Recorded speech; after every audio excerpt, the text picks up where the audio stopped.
Je vous salue au nom de Jésus-Christ ce matin.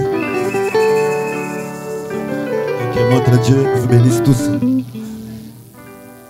Je vois la joie au milieu d'un peuple de Dieu. Et nous bénissons le Seigneur pour cette joie-là. Vous savez, quand nous sommes dans la présence de Dieu, et si seulement nous avons l'attitude mentale correcte, tout nous est pourvu. C'est-à-dire toutes les bénédictions de Dieu nous appartiennent. Car il l'a fait une fois. Comme il ne change pas la manière de faire les choses, il le fait encore aujourd'hui. Je suis reconnaissant envers notre Dieu qui nous a donné encore le souffle de vie et qui a fortifié nos corps afin d'être encore ici. Vous savez, l'apôtre Paul dit, c'est Dieu qui nous donne la vie, les mouvements et toutes choses. C'est lui qui a permis que vous fassiez ces mouvements-là de quitter chez vous jusqu'à venir ici. S'il ne l'avait pas fait, vous ne devriez pas être ici. C'est lui qui nous a donné le souffle de vie. Et nous devons lui être reconnaissants. Nous sommes reconnaissants envers notre pasteur de la confiance qu'il nous a encore manifestée aujourd'hui. Seulement je ne le vois pas. Que Dieu le bénisse richement pour cette marque de confiance. Et qu'il vous bénisse vous tous qui êtes en train de soutenir cette œuvre. Vous savez, ça c'est l'œuvre de Dieu. C'est comme je le disais le mercredi. Dans le temps où nous vivons, le jeu ou la pensée de beaucoup est tourné toujours vers la recherche de comment devenir riche, comment. C'est-à-dire Dieu a un peu de temps dans les vies de beaucoup de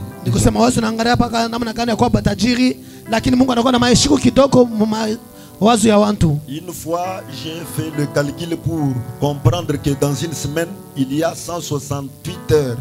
168 heures dans une semaine.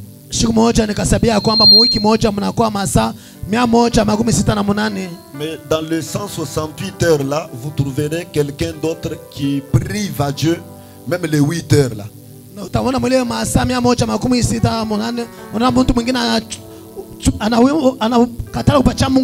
Faire seulement le programme en sorte que dans mes 168 heures de la semaine ici, que Dieu ait aussi 8 heures du temps. On les prive les 8 heures. Les 2 heures qu'on lui accorde là, on est tantôt dedans, tantôt dehors. Alors vous voyez,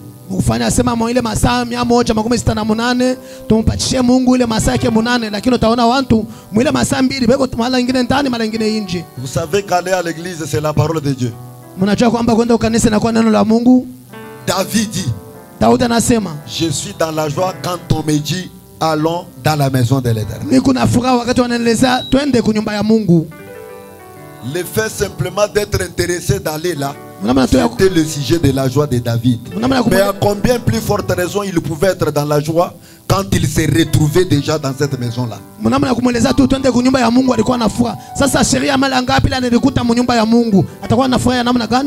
Et frère Branham dit, si vous aimez Dieu, vous serez impatient de voir ces portes-là être ouvertes et vous traînez dehors là au lieu de venir et communier avec les frères.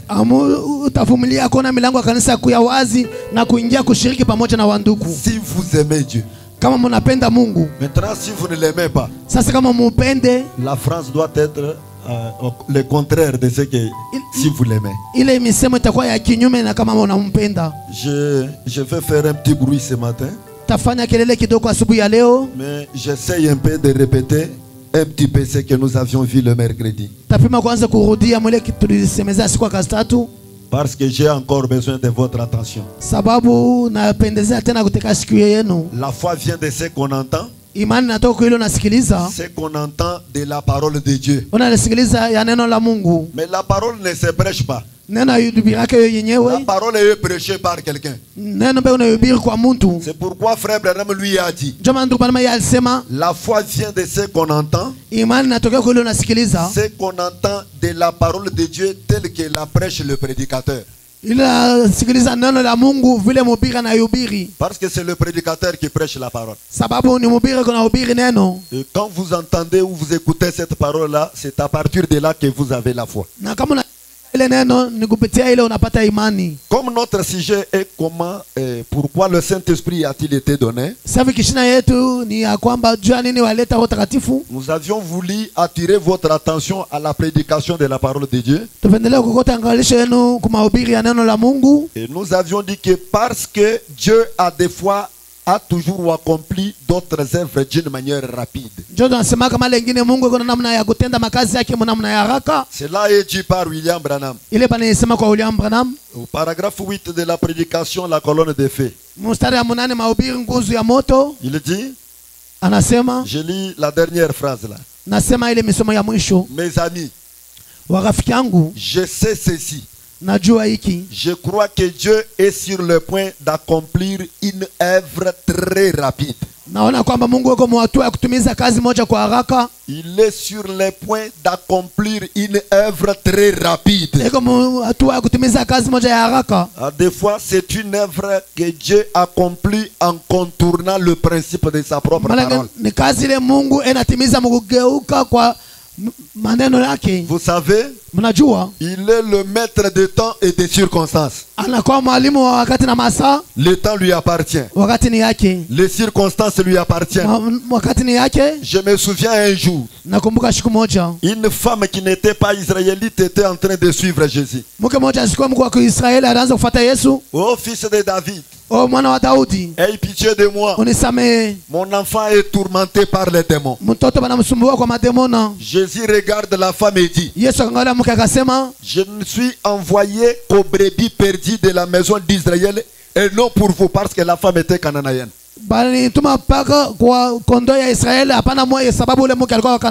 C'est comme que Jésus ne pouvait pas faire quelque chose aux gentils en ces temps-là. Lui-même précise que je suis envoyé qu'aux brebis perdues de la maison d'Israël. Mais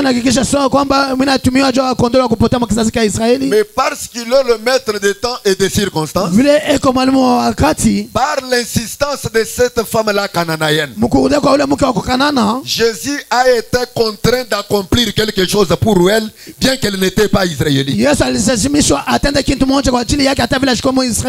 d'autres termes, il avait contourné ses propres programmes. Lui qui était venu pour les brebis perdues d'Israël, mais voilà accomplir quelque chose pour une femme qui n'était pas israélite. C'est pourquoi je vous dis, quand tu es sur le point d'accomplir une œuvre rapide, il contourne même ses principes.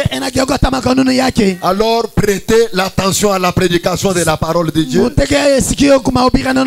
parce qu'il pourra accomplir quelque chose pour vous sans attendre le temps où la chose là devait être accomplie. Marie lui dit à la fête de Cana, ils n'ont plus de vin. Qu'est-ce que Jésus lui a répondu? Femme, mon heure n'est pas encore venue. Bien que son heure n'était pas encore venue, mais néanmoins il a accompli quelque chose pour lui. Alléluia. Amen. Il est sur le point d'accomplir une œuvre très rapide. Quand Pierre était en train de prêcher chez Corneille, ce sont les écritures que nous avons lues le mercredi. Comme on parle sur le Saint-Esprit, Pierre était en train de parler dans la maison de Corneille. La Bible dit au verset 44 du chapitre 10. Comme Pierre prononçait encore ces mots, il n'était pas en train de prier. Il n'était pas dans un jeûne. Pierre était d'abord en train de parler. La Bible dit, comme Pierre prononçait encore ces mots, le Saint-Esprit descendit sur tous ceux qui écoutaient la parole de Dieu. Là, il n'y avait pas repentez-vous. C'est Pierre qui a prêché la première prédication quand la Pentecôte est descendue.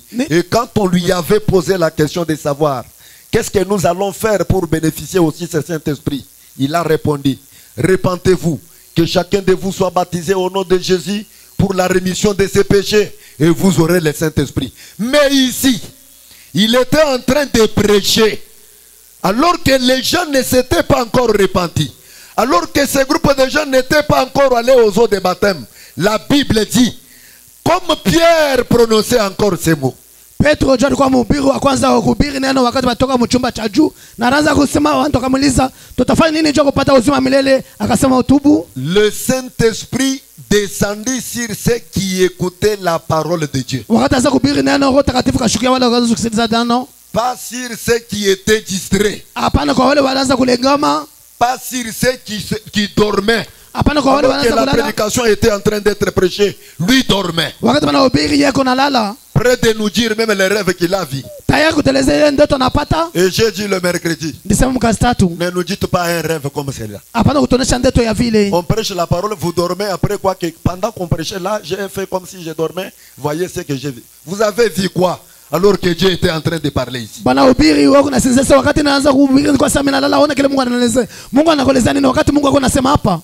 que Pierre parlait, le Saint-Esprit est descendu sur ceux qui écoutaient la parole de Dieu. Ne suivant pas le principe. Mais Dieu avait une œuvre rapide qu'il accomplissait.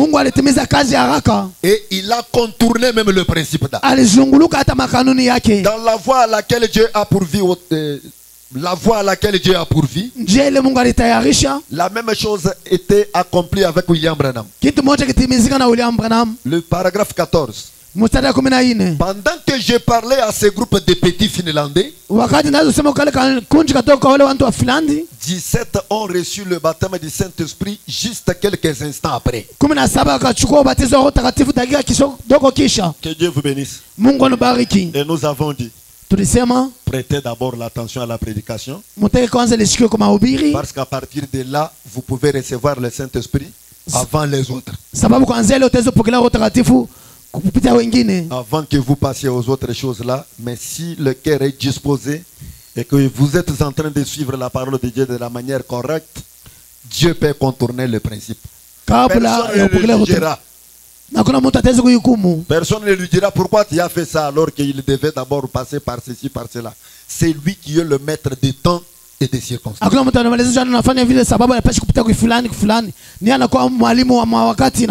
Et le vendredi, nous avions vu que le Saint-Esprit a été envoyé pour faire la continuité de ce que Jésus-Christ lui-même avait accompli.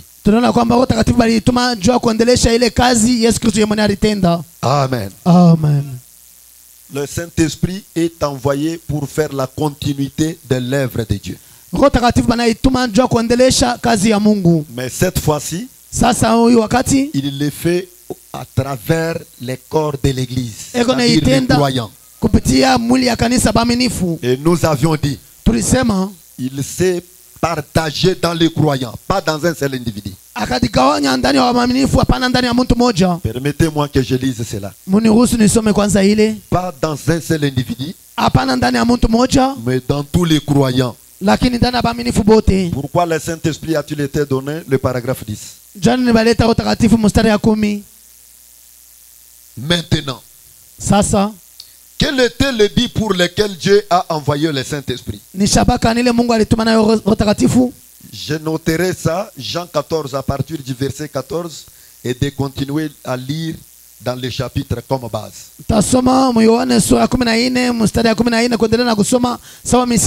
Le but pour lequel Dieu nous le voyons ici a envoyé le Saint-Esprit, c'était un seul but. Shaba ile Mungu tunamuona hapa na alituma Roho Takatifu inakuwa ni shaba moja. Que Dieu lui-même puisse habiter dans son église. Mungu yeye mwenyewe aishi ndani ya kanisa lake. Et poursuivre ses projets à travers l'église. Na endelee na kufuata mipangilio yake kupitia kanisa. C'est que Dieu était en Christ. Kile Mungu alikuwa ndani ya Kristo. Il poursuivait ses projets à travers Christ. Anaendelesha na mipangilio yake kupitia Kristo. De Christ, kwa Kristo, il est passé dans l'église. Anapita mukanisa. Il poursuit son œuvre à travers l'église. Endelea na kazi yake kupitia kanisa. Il dit, maintenant nous savons ce que le Saint-Esprit. Sasa tunajua Roho Takatifu ni nini? Nous avons vu hier soir que c'est Dieu. Tuliona jana magharibi ya kwamba ni Mungu. Maintenant quand nous pensons à Dieu, quand tunawaza kwa Mungu, Dieu le Père, Mungu Baba, comme Jésus en a parlé ici, vile Yesu alisema hapa, Dieu le Fils, Mungu Mwana en Jésus, ndani ya Yesu, Dieu le Saint-Esprit, comme nous l'appelons aujourd'hui. Mungu Roho Takatifu vile tunamuita leo. Ça ne veut pas dire qu'il y a trois dieux distincts. Asema kwamba tuna ba Mungu bachanisho tatu. Ça veut dire qu'il y a un Dieu en trois fonctions. Inasema kuku Mungu moja mu makazi tatu. Disons-le comme ceci. Tuseme sawa hivi. Tout ce que Dieu était, kile kyote Mungu alikuya, il l'a déversé en Christ. Akimwanga ndani ya Kristo. Parce qu'il s'est vidé et il l'a déversé en Christ. Sawa aliacha Yesu wazi akalimwanga ndani ya Kristo. Et Christ était corporellement la plénitude de la divinité. Na Kristo alikuwa mukimwili bumungu. Tout ce que Jéhovah était, kile kitu Yehova alikuya, il l'a déversé en Christ. Alimwanga ndani ya Kristo. Et tout ce que Christ était, kile kyote Kristo il l'a déversé dans l'église. Amwanga ndani ya kanisa. Frère Branham dit, pas dans un individu, hapana ndani ya mtu mmoja, mais lakini dans tous les corps, dans les corps tout entier. ndani ya mwili yote mzima. Ce n'est pas seulement celui-ci qui peut avoir le Saint-Esprit, mais l'autre non. Hapana pa Tout le monde a droit au Saint-Esprit. Mtu yote ana haki kwa Roho Takatifu. Amen. Amen. Et vous savez que le Saint-Esprit c'est quoi? Tout le monde a droit au Saint-Esprit. Unajua Roho Takatifu ni nini? Kila mtu ana haki kwa Roho Takatifu.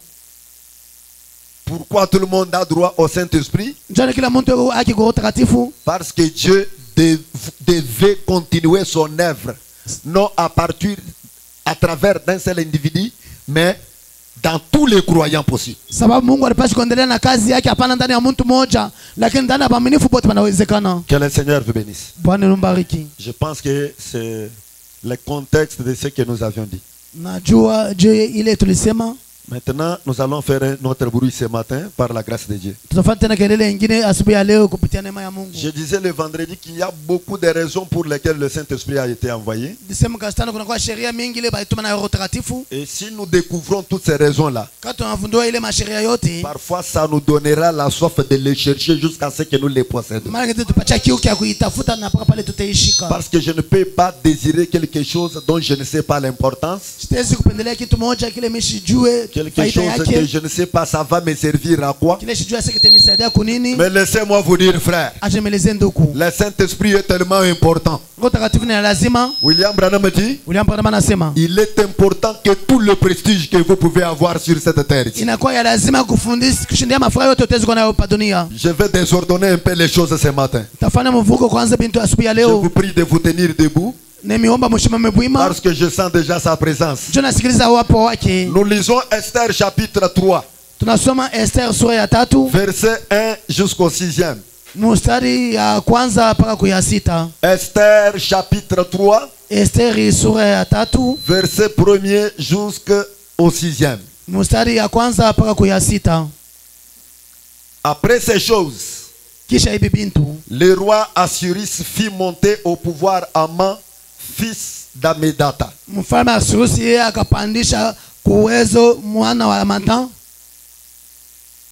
Le roi Assyrus fit monter au pouvoir Aman, fils d'Amedata.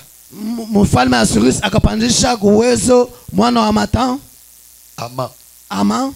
Il l'éleva en dignité et plaça son siège au-dessus de tous les chefs qui étaient auprès de lui. Akamupandisha sana mkavumu na mheshima na kaweka kiti yake ya enzi yule ya bichi vyote vilikuwa mbele yake. Tous les serviteurs du roi qui se tenaient à la porte du roi batumishi wote mfalme banaanza kushimama kwa mlango wa mfalme fléchissaient les genoux et se prosternaient devant Aman. Wakatangwa magoti na wakainama mbele ya Naama. car tel était l'ordre du roi à son égard. sababu ilikuwa na ekizo ya mfalme kwa ajili yake. Mais Mardochée ne fléchissait point les genoux et ne se prosternait point. Lakini Mordekai ashikwanza kutonga magoti na kuinama kamwe. Et les serviteurs du roi qui se tenaient à la porte du roi dirent à Mardochée: Watumishi wa mfalme wanaanza kushimama kwa mlango wa mfalme kelezea Mordekai, pourquoi transgresses-tu l'ordre du roi? njoo navunja maagizo ya mfalme. Comme il lui répétait chaque jour et qu'il ne les écoutait pas, Vile banaanza kumrudia kila siku na washikwanza basikiliza.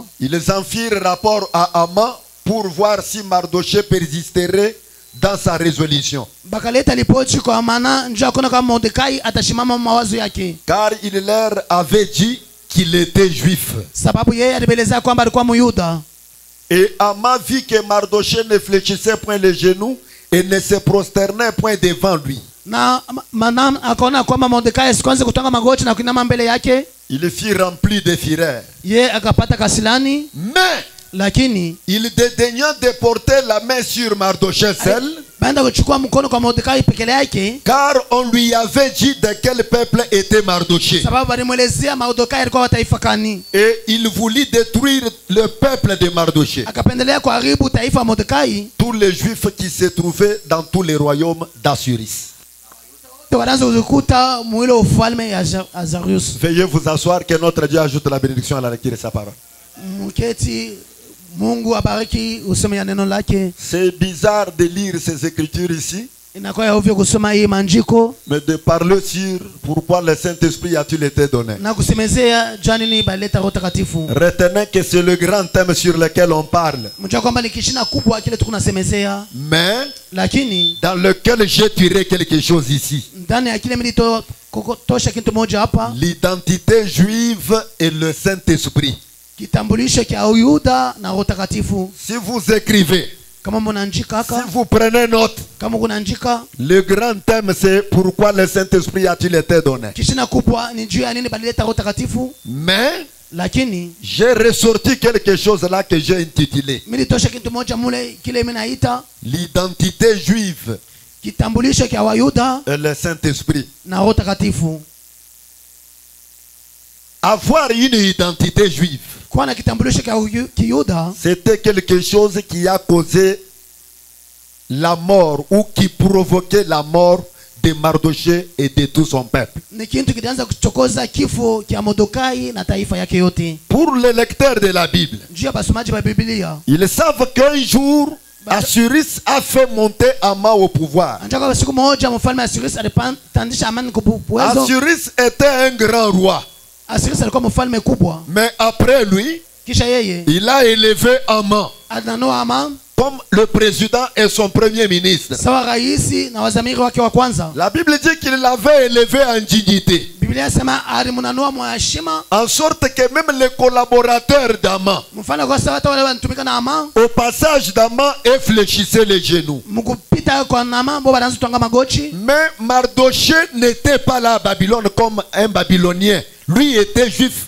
Ils étaient dans l'esclavage là-bas. Mordekai ashikwa kule kwa Babiloni, sababu Babiloni alikuwa Myuda, alikuwa mtumwa kule. Bien qu'ils étaient en esclavage là-bas, Vile atakuwa mtumwa kule, ils ne pouvaient pas se prosterner devant un homme. ashikwa kunama mbele ya mtu. Pourquoi? Juu ya nini? Les lois juives ne lui permettaient pas qu'il se prosterne devant un homme. Sheria ya Kiyuda hayaruhusu kumruhusu ainame mbele ya mtu. Il savait que pour se prosterner, il nous faut nous prosterner seulement devant Dieu qui est le créateur du ciel et de la terre. Ajaje kutonga magoti na pesa tutonga paka magoti mbele ya Mungu kwa muumbaji wa mbingu na dunia. Il leur avait dit que Alibelezea kwamba moi je suis juif, mimi niko Myuda, bien que Haman est élevé, hata vile bananoa Haman mais je ne peux pas me prosterner devant lui. tawezi kumtongia magoti. Gloire au Seigneur. Utukufu kwa Bwana. Les juifs n'adorent pas des idoles. Wayuda wabudake sanamu. Les juifs connaissent bien qui est Dieu. Watu wanajua Mungu ni nani. Même le grand prophète que Dieu leur a envoyé, Hata nabii kubwa yule Mungu anaanza les batunia. juifs ne les adoraient pas. Watu pakwanza kumwabudu. Ils savaient que les prophètes Bajua kwamba nabii sont des envoyés. ni Mais watumiwa. il y a quelqu'un qui les a envoyés. Kumuntu anabatuma. C'est quelqu'un qui les envoyait là, Kumuntu anabatuma. était le grand Jéhovah. Alikuwa Yehova kubwa. Et c'est lui qu'on a adoré par les juifs. Ni yeye wanaanza kuabudu kwa Wayuda. Même dans l'esclavage, Hata Même dans les difficultés, les Juifs tenaient toujours à cela. Et Haman, quand il a appris que c'est Mardoché ici, qui n'est même pas de notre tribu, qui n'est même pas de notre nation, alors qu'il est ici comme étranger, mais il ne veut pas obéir à l'ordre du grand roi. Le grand roi qui a ordonné que à mon passage tous puissent fléchir leurs genoux. Mais cet étranger ne fait pas ça. Alors, je ne vais pas le tuer lui seul. Je dois exterminer toute sa tribu. Retenez que nous parlons sur l'identité juive et le Saint-Esprit. Alors, j'ai sauté beaucoup de choses parce que le temps ne nous permettrait pas de lire toute cette histoire ici. On avait écrit des ordonnances, on avait publié dans les 100 provinces que dirigeait le roi Assyrus, que partout où les Juifs se retrouvent, à une certaine date, ils devraient être exterminés. C'était grave. Alors les Juifs avaient fait recours à Dieu et à Esther, qui était une de leurs, mais étant épouse du roi.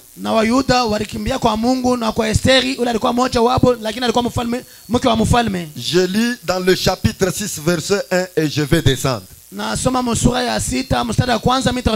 Retenez que Mardoché était juif. Il ne voulait pas se prosterner devant Haman. Homme de Dieu, j'ai senti la force quand je vous ai vu. Mardoché ne devait pas se prosterner devant Haman, mais il savait qui est-ce qui devait recevoir ses genoux à lui.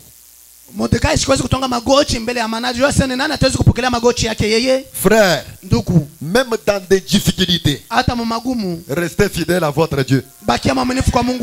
Il a toujours pris soin de ses enfants. N'adorez pas des idoles. N'allez pas consulter les devins. Adorez Dieu, le Seigneur Jésus-Christ, qu'on vous prêche ici. Mardoché devait être tué, non seulement lui, mais tout le peuple juif qui séjournait là-bas. Alors, tout était bien préparé. Les jours qui précédaient les jours de sa pendaison, la Bible dit, cette nuit-là, le roi ne put pas dormir. Le roi qui était au-dessus d'Haman là ne put pas dormir. Et il se fit apporter les livres des annales, les chroniques, c'est-à-dire les livres de souvenirs. Il était en train de chercher pour voir qu'est-ce qu'il y a eu dans le passé. Dieu permet que certaines choses s'accomplissent pour certaines circonstances. Pourquoi tout ce temps-là, le roi ne pouvait pas consulter ces livres des annales? Mais la nuit qui précédait la nuit de l'extermination du peuple juif, le roi qui était au-dessus d'Haman a eu l'insomnie. L'insomnie provoquée par Dieu lui-même. Toi, tu ne dois pas dormir. Parce que les Juifs ont une difficulté. Comme tu es le grand roi de ce peuple, consulte d'abord les livres des annales. Alors, on les lit devant le roi. Et l'on trouva écrit ce que Mardoché avait révélé au sujet des Bitans et des Terech. Les deux eunuques du roi. Eunuques, c'est-à-dire les gardes du roi. C'était des eunuques. On les avait. On dit quoi? C'est-à-dire, ils étaient batungula.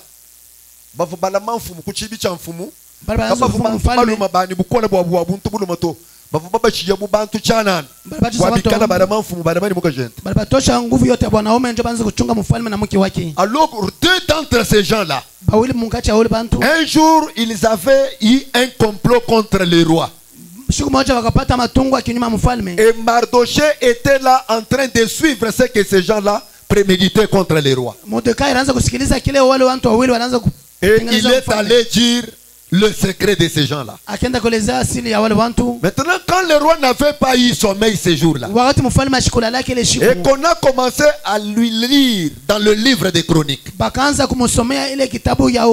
l'a lu aussi ce que Mardoché avait révélé au sujet de ces deux eunuques-là.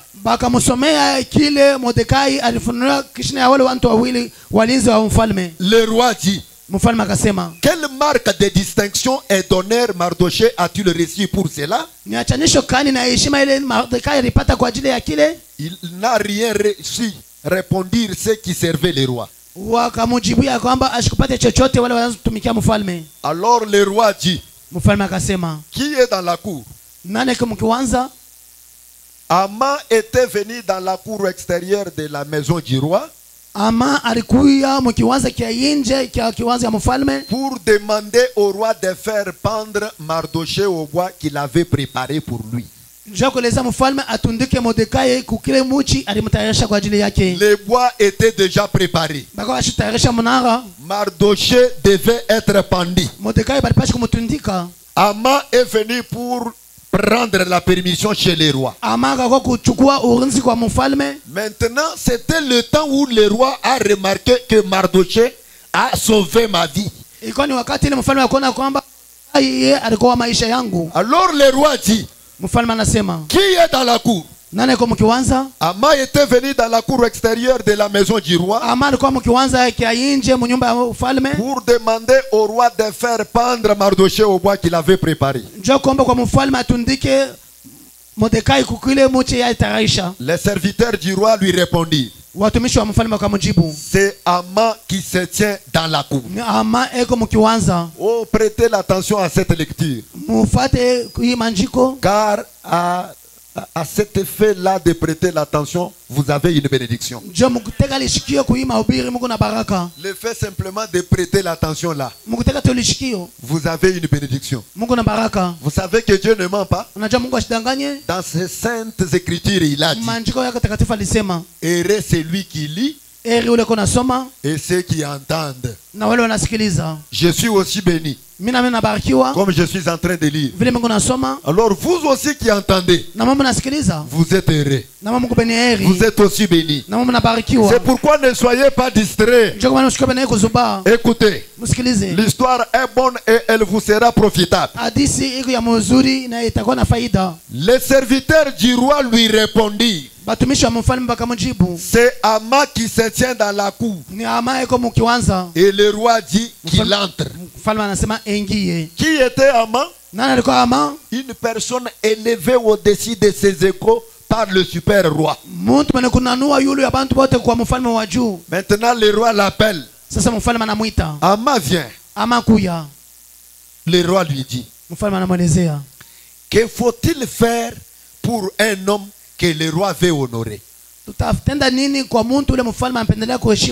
Mardoché était de quelle race? Mardoché était juif. Retenez cela. Je parle sur l'identité juive et le Saint-Esprit. Mardoché était juif. Écoutez. Que faut-il faire pour un homme que le roi veut honorer? Aman se dit en lui-même: quel autre que moi le roi voudrait-il honorer? Aman répondit au roi: pour un homme que le roi veut honorer, il faut prendre les vêtements royaux dont le roi se couvre, et le cheval que le roi monte, et sur la tête duquel se pose une couronne royale. Remettre les vêtements et le cheval à l'un des principaux chefs du roi, wabatumisha mfalme, puis revêtir l'homme que le roi veut honorer, kisha kuvarika ule mtu mfalme anapenda kuheshimisha, le promener à cheval à travers la place de la ville kumutembesha pampunda mumuji mzima et crier devant lui. na kulalamika mbele yake. C'est ainsi que l'on fait à l'homme que le roi veut honorer. Ni vile wako nafanyishia ule mtu mfalme anapenda kuheshimisha. Quand Aman répondait, Wakati mfalme il anaanza savait kujibu, que le roi voulait lui accorder encore une autre honneur. ajua kwamba asema mfalme atampatia tena heshima nyingine. C'est ainsi que l'on fait à l'homme que le roi veut honorer. Ni vile wako nafanyishia ule mtu mfalme anapenda kuheshimisha. Écoutez, Msikilize. le roi dit à Aman, Mfalme akamwambia Ama, prends tout de suite les vêtements et le cheval comme tu l'as dit. chukua mara moja hapa mapunda na mavazi vile unasema, Et fais ainsi pour Mardoché. nafanya vile kwa ajili ya Mordekai. Mardoché le juif Mordekai Muyuda qui devait être pendu. ule palipashi kutundika. Voilà comment les choses changent. Ona vile vile vitu vinabadilika. Fais cela pour Mardoché. Fanya vile kwa ajili ya Mordekai. Il lui dit, Akamwelezea, prends tout de suite les vêtements et le cheval comme tu l'as dit. chukua mara moja mavazi na mpunda vile unasema, Et fais ainsi pour Mardoché le juif fanshia ile qui est Mordekai. assis à la porte du roi. Fanshia Mordekai Muyuda anakaa Oh, kwa mfalme. laissez-moi vous dire, frère, Achemelezee nduku. avoir l'identité juive est bénéfique. Kuya na kitambulisho cha Kiyuda kinakuwa na faida. Dieu, Mungu, le maître des temps et des circonstances, mwalimu wa wakati na masaa, il élève puis il abaisse. eko na nanua kisha kuna shusha. Mardoché à la porte, Mordekai kumulango, reconnu comme de la race juive. mwenye kutambua sama kizazi cha Kiyuda. Écoutez ce que le grand roi dit. Sikia kile mfalme kubwa kwa nasema, Fais ce que tu as fait là. fanya kile unasema, Ne néglige rien de tout ce que tu as mentionné. usisahau hata chochote kwa kile kile unasema. Aman est déçu. Ama yanapatishwa haya. Que les gens me voient, moi, Bantu banyone miye tenant le cheval nachukua mpunda dans les rues de la ville, mu balabala ya muji, en train de promener Mardoché ici, mimi natembesha Mordekai huyu l'étranger. mgeni, Mardoché en vêtements royaux. Mordekai mu mavazi ya kifalme, Que moi, Aman, en train de crier. mimi ama mimi kunalalamika. C'est ainsi que l'on fait à l'homme que le roi veut honorer. Ni vile banafanyishia mtu ile mfalme anapenda kunanua. Moi, Mie je me devance. na samba Je me devance d'abord. natongulia kwanza, Soyez juifs. mkuye wa Yuda. Amen. Amen. Soyez juifs. Mkuye ba Yuda, Si vous êtes juifs, kama mko Muyuda, même dans vos quartiers là, hata pavashi na ikala, les démons trembleront devant vous. mademoni tatetemeka mbele yenu. Même au marché où vous allez, Hata kusoko kule kunendaka, les démons trembleront. mademoni tatetemeka. Parce qu'un juif Sababu Muyuda est reconnu par Dieu. ni mwenye kutambuliwa kwa Mungu. Même si les choses deviennent tellement compliquées, Hata bintu vinakuwa vya mvuko, le juif a toujours remporté la victoire. Muyuda anapataka paka ushindi. Écoutez, Msikilize.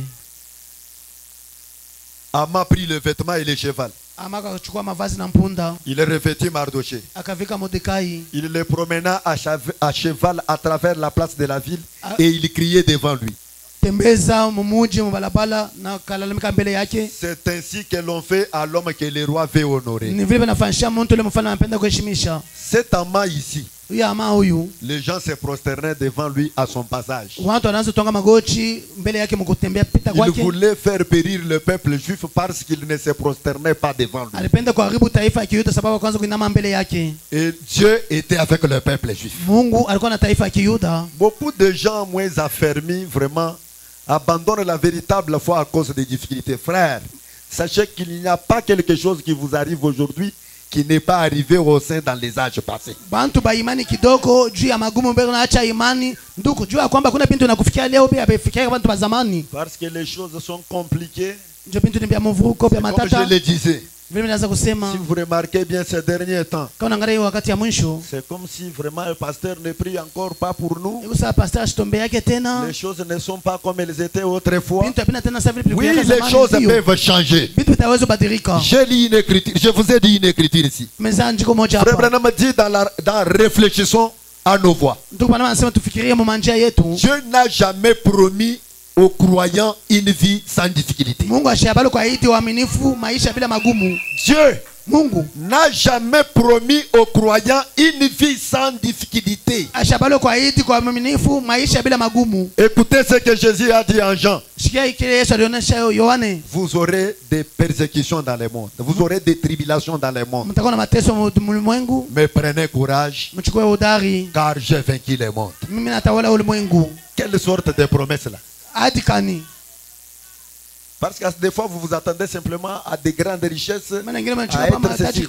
Mais il y a aussi des tribulations. Le chemin dans lequel vous êtes en train de marcher n'a pas été un chemin facile. Voilà ce qui est dit à William Branham par l'ange.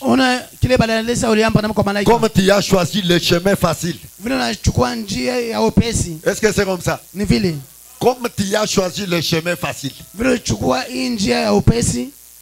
Non, frère. Comme tu as choisi le chemin difficile. Tu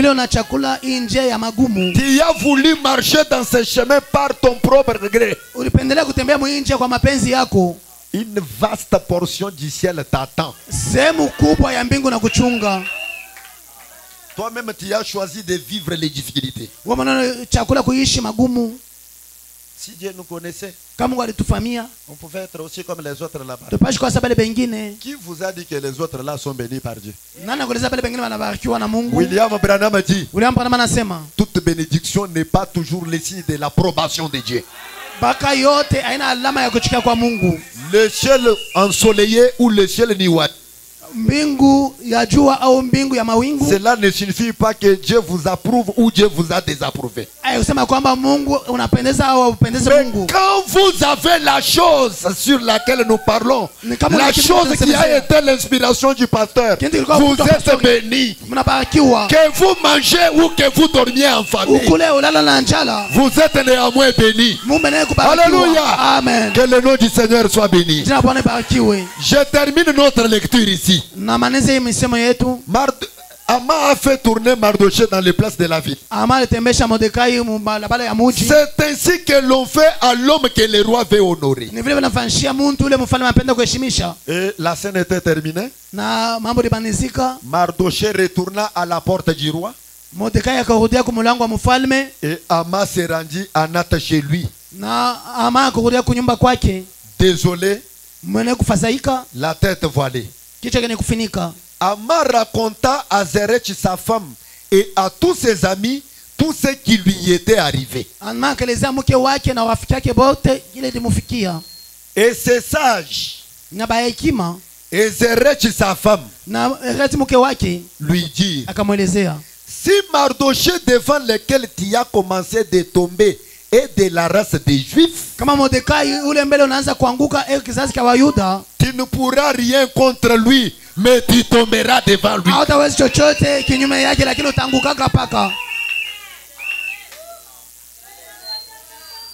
Quelle est cette inspiration-là que cette femme et les sages d'Ama avaient reçu? Chez qui leur venait cette révélation-là? De savoir que si une personne est de la race des Juifs, on ne peut rien faire contre lui. Laissez-moi vous dire, frère, même quand vous êtes à la porte de la mort, si vous êtes de la race des Juifs, un secours viendra immédiatement et vous serez secourus. La femme d'Ama a reçu une révélation. Et les sages qui lui donnaient conseil, il lui dit, si Mardoché, devant lequel tu as commencé de tomber, est de la race des Juifs, tu ne pourras rien contre lui, mais tu tomberas devant lui. Amen. Amen. Regardez celui qui est à tes côtés. Dites-lui, je désire que tu sois juif. Je désire que tu sois juif. Car personne ne fera quelque chose de mal à un juif. Je désire que vous soyez toujours juif. C'est très bien. Si vous êtes de la race des juifs, personne ne vous touchera. Mais écoutez, moi je suis congolais. Je ne sais pas vous qui vous êtes qui. Moi je suis congolais.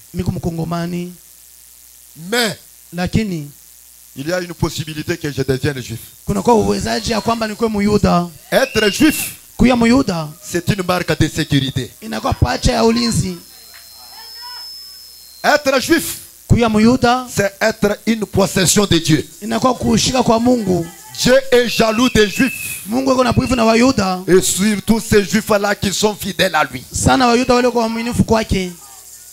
Est-ce que je peux vous dire quelque chose encore sur les juifs? Je vois 3 Hébreux. 3 juifs toujours à Babylone. Ils devaient être détruits par le feu.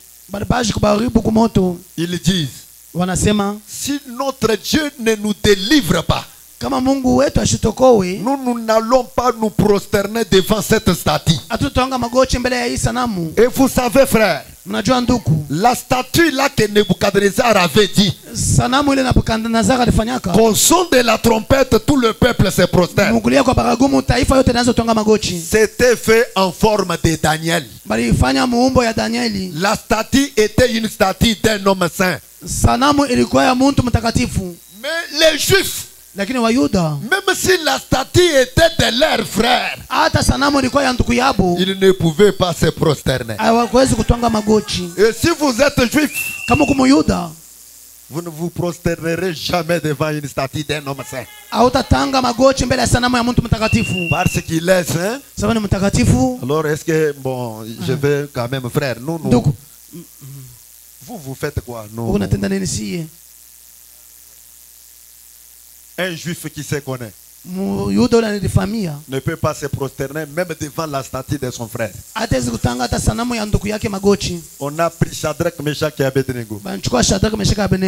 Vous, comme vous ne voulez pas vous prosterner dans la fournaise ardente, ils ont marché là, la tête droite vers la fournaise. Ils y sont entrés.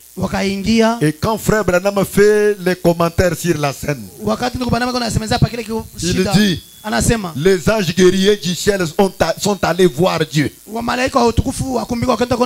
ne voient pas ce qui se passe sur la terre.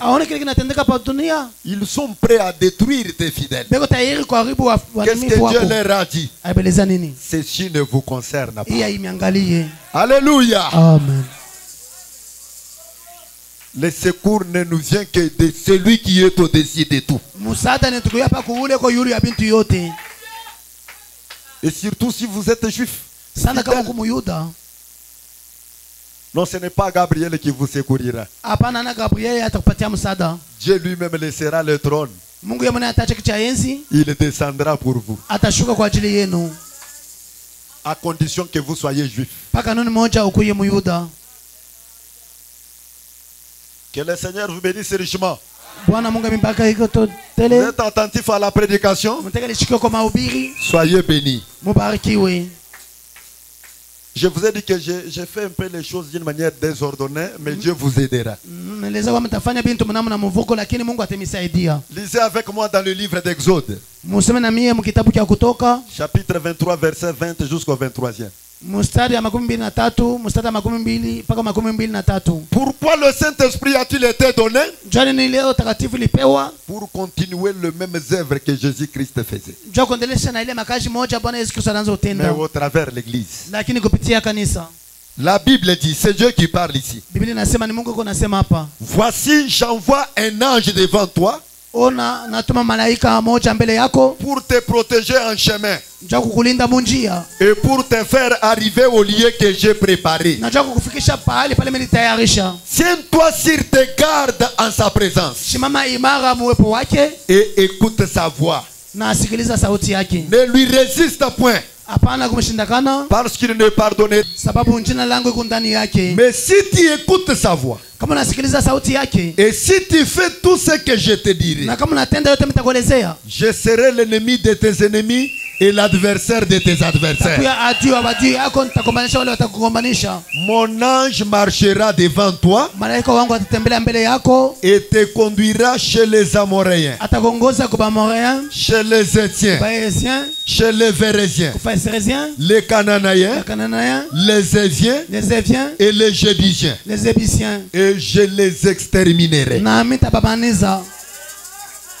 Mon ange marchera devant toi Malaika wangu atatembea mbele yako pour te protéger en chemin kwa ajili ya kukulinda munjia et pour te amener dans le pays que j'ai préparé. na cha kukupeleka muinchi ile mimi nitayarisha. Quand tu écoutes sa voix, Wakati unasikiliza sauti yake, moi l'Éternel, mimi wa milele je serai l'ennemi de tes ennemis takuwa adui wa adui yako, et l'adversaire de tes kumaanisha adversaires. wale wote watakukombanisha. Amen. Amen.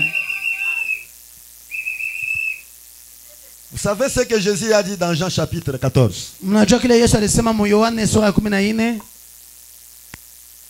Quand le Saint-Esprit viendra, wakati utakatifu takuya, c'est lui que le Père enverra en mon nom.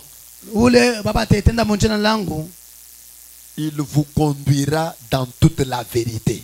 atamiongoza mukila ukweli yote. Ici, l'ange est envoyé pour nous conduire et pour nous protéger. Hapa malaika banamutuma juu ya kutuongoza na kutulinda. Quand il nous conduit, Wakati anatongoza, quand il nous protège, wakati anatulinda, il se fait ennemi de nos ennemis anajifanya et adui wa adui yetu, adversaire de nos na anakombanisha adversaires. watu wanatukombanisha.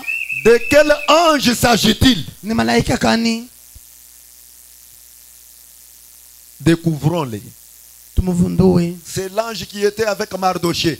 Ni ule malaika alikuwa na Mordekai. C'est l'ange que Dieu envoie ici. Ni ule malaika Mungu anatuma hapa. Cet ange-là est avec Peniel tabernacle. Ule malaika yuko na Peniel maskani. Vous savez, Mnajua, nous les sentons.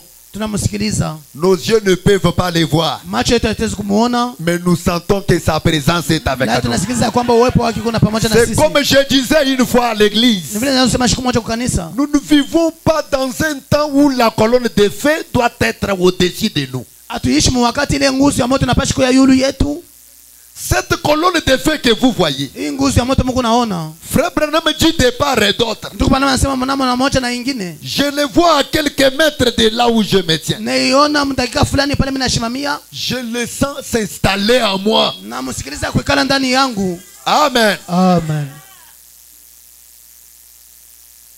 Même si on les photographiait sur votre tête, frère. Hata wanachukua picha pa kichwa yako nduku. Et laissez-moi vous dire une chose aujourd'hui. Acha nimeleze kitu moja leo.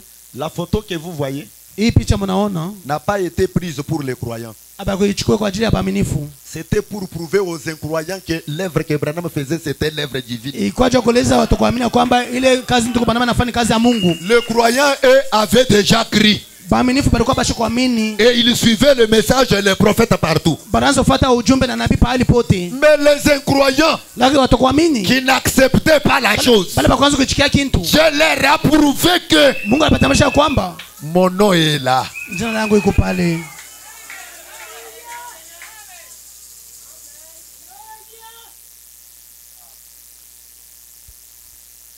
Mon ange marchera devant toi. Paragraphe 3. Malaika Je wangu lis atatembelea jusqu'au mbele yako. Sura ya 3 nasoma mpaka ku ya 6. Retenez qu'être juif, Mshike kwamba kuya Muyuda c'est être un intouchable. ni kuya mtu ashokugusa. Quelqu'un peut s'hasarder de venir, comme Mtu atapima kuya, il peut vous voir comme une simple personne. ataweza kuona sa mtu wa Mais kawaida, juste quand il découvre que tu es juif, lakini kama avumbula kwamba ku Muyuda il sera par terre. atakuya chini.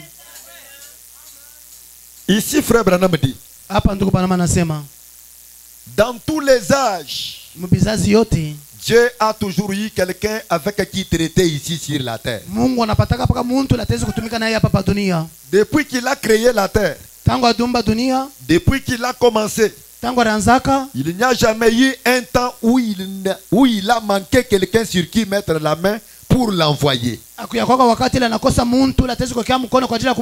Et pendant ce temps dont nous parlons ici, et dont il est question dans le passage que je viens de lire, il avait envoyé Moïse pour délivrer les enfants d'Israël. Maintenant, ce n'est pas Moïse qui avait été envoyé. Moïse n'était qu'un instrument. Frère Branham dit, je crois que Dieu a toujours été le même. Tout au long des âges, dans chaque âge, il était exactement tel qu'il avait été au commencement. Il a été manifesté dans la paternité. Il a été manifesté dans la filiation. Il est manifesté dans la dispensation du Saint-Esprit. Nous ne vivons pas dans la dispensation du Christ, mais dans la dispensation du Saint-Esprit. Il s'agit des actes du Saint-Esprit dans l'Église. Les réactions de l'Église à ce que le Saint-Esprit en est. Il dit, nous vivons dans un jour merveilleux, le temps le plus glorieux de tous les âges. Nous vivons maintenant juste à la fin de la scène des activités de ce monde, et nous nous apprêtons à entrer dans cet âge glorieux que nous avons tous tant attendu, et dont les prophètes hébreux avaient parlé au fil du temps. Et Dieu a toujours eu quelqu'un sur qui il peut mettre la main. Et Moïse était né un enfant particulier. Et Dieu avait ordonné qu'il devait faire sortir Israël sous sa conduite. Et avant qu'il descende en Égypte, après son appel, quand il était dans le désert ce matin-là, paissant les brebis de Jéthro, son beau-père, il a vu un buisson en feu. Frère Branham dit, je crois que c'était la première apparition de l'ange du Seigneur. Là dans le buisson en feu, c'était la première apparition de l'ange du Seigneur. Il était dans ce buisson ardent.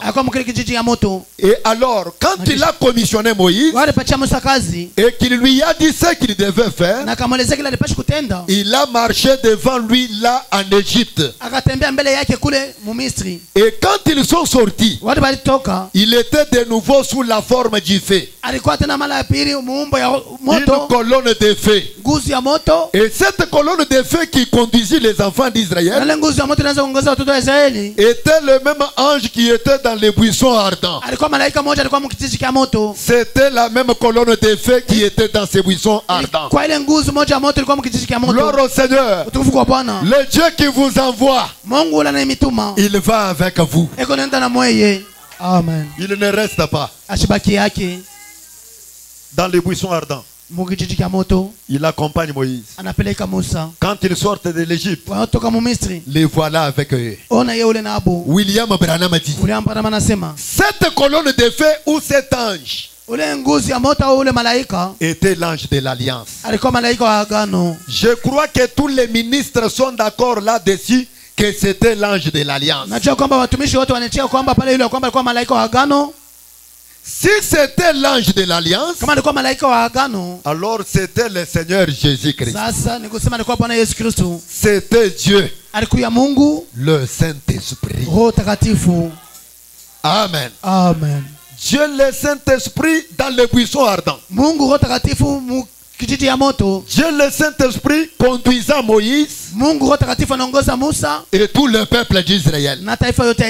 William Branham dit, c'est Christ le Logos, l'ange de l'alliance qui a conduit les enfants d'Israël de l'Égypte à la terre promise, malaika wa agano anaongoza watoto wa Israeli mu Misri mpaka mwisho wa Malako. ce qui n'était qu'une préfiguration, Ilikuwa pale kitambulisho. ce qu'il a fait dans le naturel, Kila alifanya muyumbile. il le fait dans le spirituel aujourd'hui. Eko na itenda mukiro leo. Amen. Amen. Il a conduit Israël. Alongoza Israeli. Il conduit l'église aujourd'hui. Eko naongoza kanisa leo. Pourquoi le Saint-Esprit a-t-il été envoyé? Jana balituma Roho Takatifu. C'était pour conduire l'église dans toute la vérité. Kwa ajili ya kuongoza kanisa mkila ukweli. Pas simplement accomplir d'autres œuvres, mais aussi pour conduire l'église. Hapana njoo kutimiza makazi mengine, lakini tena njoo kuongoza kanisa. Et quand il conduit l'église, Watu wanaongeza kanisa. il la protège. Eko na ilinda. Il est sa sécurité. Eko mulinzi yake. Et cette église-là, Na ile kanisa ile qui est de la race des Juifs, inakuwa ya kizazi cha Uyuda, devient une église intouchable. inakuwa kanisa ya bila kugusa. Si Mardoché, devant lequel tu as commencé de tomber, est de la race des Juifs. Kama Mordekai mbele ya ule unaanza kuanguka, eko kizazi cha Oh Yuda. frère, si vous êtes perdu quelque part, vous allez vous retrouver bientôt. Oh ndugu, kama unapotea fashi moja utalipata fashi moja. L'ange qui était dans le buisson ardent, Malaika alikuwa mkijia ya moto. c'est la même colonne de feu qui a conduit le peuple Ni d'Israël. nguzo moja ya moto inaongoza taifa ya Israeli. Et c'est ce même ange-là Na ni ule malaika moja qui conduit l'église aujourd'hui. eko naongoza tena kanisa leo. Il avait promis de pourvoir à tous leurs besoins. Adaidi atayarisha kwa mahitaji yao yote. Quand ils ont eu besoin d'eau, Baraka bakuwa na taji ya maji, ils en ont obtenu du rocher. baliipata kumwamba. L'ange leur a donné de l'eau. Malaika alipapachia maji. Quand ils avaient besoin de la nourriture, Bakati walihitaji chakula, Dieu a fait pleuvoir cela du ciel. Mungu aliangusha ile kumbingu. Il envoyait cela en faisant souffler le vent. Akaituma mukupika mpepo. Et quand les eaux étaient amères, Wakati maji ilikuwa ya uchungu, il les a rendus douces. alifanya unyenyekevu. Et il pourvoyait à tous leurs besoins. Na anaanza kutayarisha kwa mahitaji yao yote. L'ange, Malaika, la colonne de feu, nguzo ya moto, Dieu, Mungu, le Saint-Esprit, Roho Takatifu, qui prenait soin de son peuple. iko nalinda taifa yake. Alléluia. Amen. Quand son peuple criait la soif, Wakati taifa yake inalalamika kiu, le rocher leur a fourni de l'eau. mwamba ilipapachishia maji. Et l'apôtre Paul, plus tard, il dit, Mtume Paulo kule mbaka anasema ce rocher-là était Christ, ile mwamba ilikuwa ni Kristo. le Dieu qui change de forme. Ule Mungu anabadilisha maumbo. Gloire au Seigneur. Utukufu kwa Bwana. Quand ils avaient eu soif, Wakati batapata kiu, le rocher leur a donné de l'eau. mwanga alipapachishia maji. Quand ils avaient faim, Wakuwa na njaa, il leur a donné la nourriture. alipapachishia chakula. Quand la maladie est entrée dans le camp, Wakati magonjwa iliingia mkambi, il a fait une expiation. alifanya kuomboleza. Il a promis d'être Dieu en temps de détresse, Aliahidi kuwa Mungu wakati ya tabu, un secours immédiat. msaada ya pale pale.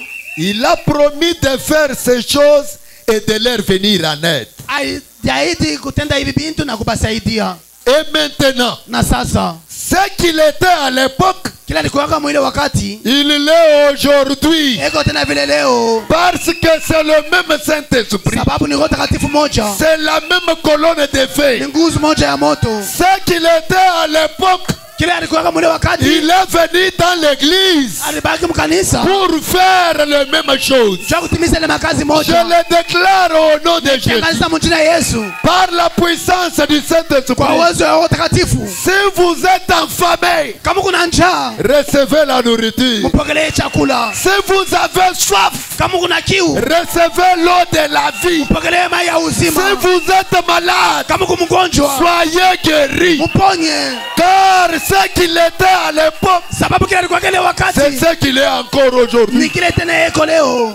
Il a dit, Alisema, moi l'ange, mie malaika, quand je serai en train de vous conduire, wakati mtaanza kumiongoza, je serai l'ennemi de vos ennemis. takuya adui hapa adui yenu. Amen. Et l'adversaire de vos adversaires. Atakumbanisha wale wote watamkombanisha. C'est pourquoi, Ndio kwa maana plus tard, kule mbele comme l'ange a conduit Mardochée, vile malaika aliongeza Mordekai, en lui disant de ne pas se prosterner devant Haman, mkumwelezea ashiname mbele ya Haman. quand les ennemis du peuple de Mardochée s'étaient levés, Wakati wadui wa Mordekai walisimama, l'ange est descendu malaika alishuka et a tourné la chose. aligeuza kintu.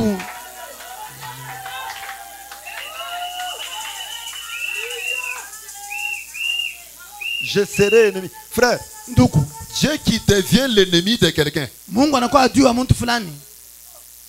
Hein? Ah? Dieu qui se fait ennemi de quelqu'un. Mungu anakuwa adui wa mtu fulani. Retenez que cet ange-là, c'est le Saint-Esprit. Mshike kwamba yule malaika ni Roho Takatifu. Branham l'a défini ici. Branham ananifanishia hapa. Dieu Mungu qui se fait ennemi de quelqu'un. anifanya adui wa mtu. Il dit, Anasema, je serai l'ennemi de vos ennemis takuya adui wa badui yenu. et adversaire de vos adversaires. Nitakubanisha wote watamikomanisha. Est-ce que ne pas le désirer, c'est être insensé, non? Kama aumpendele ni kwa bila akili. Ne pas désirer un tel ange, c'est être insensé. Kama umpendele malaika wa hivi ni kwa mtu asho akili. L'ange qui s'élève même dans les dernières minutes. Malaika analamuka hata mdakika ya mwisho. Et quand il s'élève, Wakati analamuka, la chose change. kitu kinabadilika. Gloire au Seigneur. Utukufu kwa Bwana. La chose change quand Kitu il s'élève. kinabadilika. Frère Branham me dit, Ndugu Branham anasema, ce qu'il était à l'époque, kila alikuyaka mwili wakati, il l'est aujourd'hui. eko tena vile leo. Le même esprit de Dieu qui a conduit Israël, Ile roho moja ya Mungu iliongoza Israeli, conduit l'église aujourd'hui iko naongoza kanisa leo. en nous faisant traverser comme à l'époque les déserts Ifanya kutuvuke samu ile wakati majangwa, pour aller à la terre promise. ja kwenda mwinchi ya malako. Nous avons une terre promise. Kuna nchi ya malako. Frère Branham dit que croyez-les. Ndugu Branham anasema yaaminie.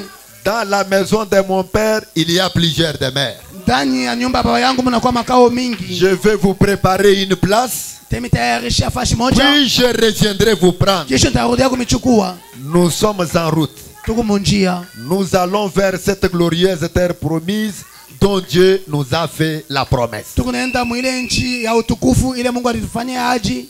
Voilà ce que le Saint-Esprit a fait dans le passé. Ona kile Roho Takatifu ilifanya wakati ya zamani. Et si il est envoyé pour faire la continuité de son œuvre, de ce qu'il a fait autrefois, na kama anatumia aje kuendelesha ile kazi yake alifanyaka ile wakati ya zamani, retenez que quand il est avec vous, mshika kama iko pamoja na mweye, il sera votre protecteur. atakuwa mlinda wenu, Il sera celui qui vous procure la nourriture. atakuwa yule anamletea chakula, Il sera votre eau de la vie. atakuwa maisha yenu ya uzima, Il sera votre guérison. atakuwa uponaji yako, Il sera votre élévation. atakuwa kunanuliwa kwako, Il sera votre victoire. atakuwa ushindi yako, Il sera votre gloire. atakuwa utukufu yako. Pourquoi? Juu ya nini? Il l'a fait autrefois. Alifanya wakati ya zamani. Mardochée qui était à la porte, Mordekai alikuwa pa mlango, parce qu'il était juif. sababu alikuwa Myuda. Voilà celui qui était élevé. Ona Humilié. ananuliwa, Celui qui était élevé était humilié. ule ananuliwa yeye Et alishushwa, Mardochée était glorifié. na Mordekai alitukuziwa. Pourquoi?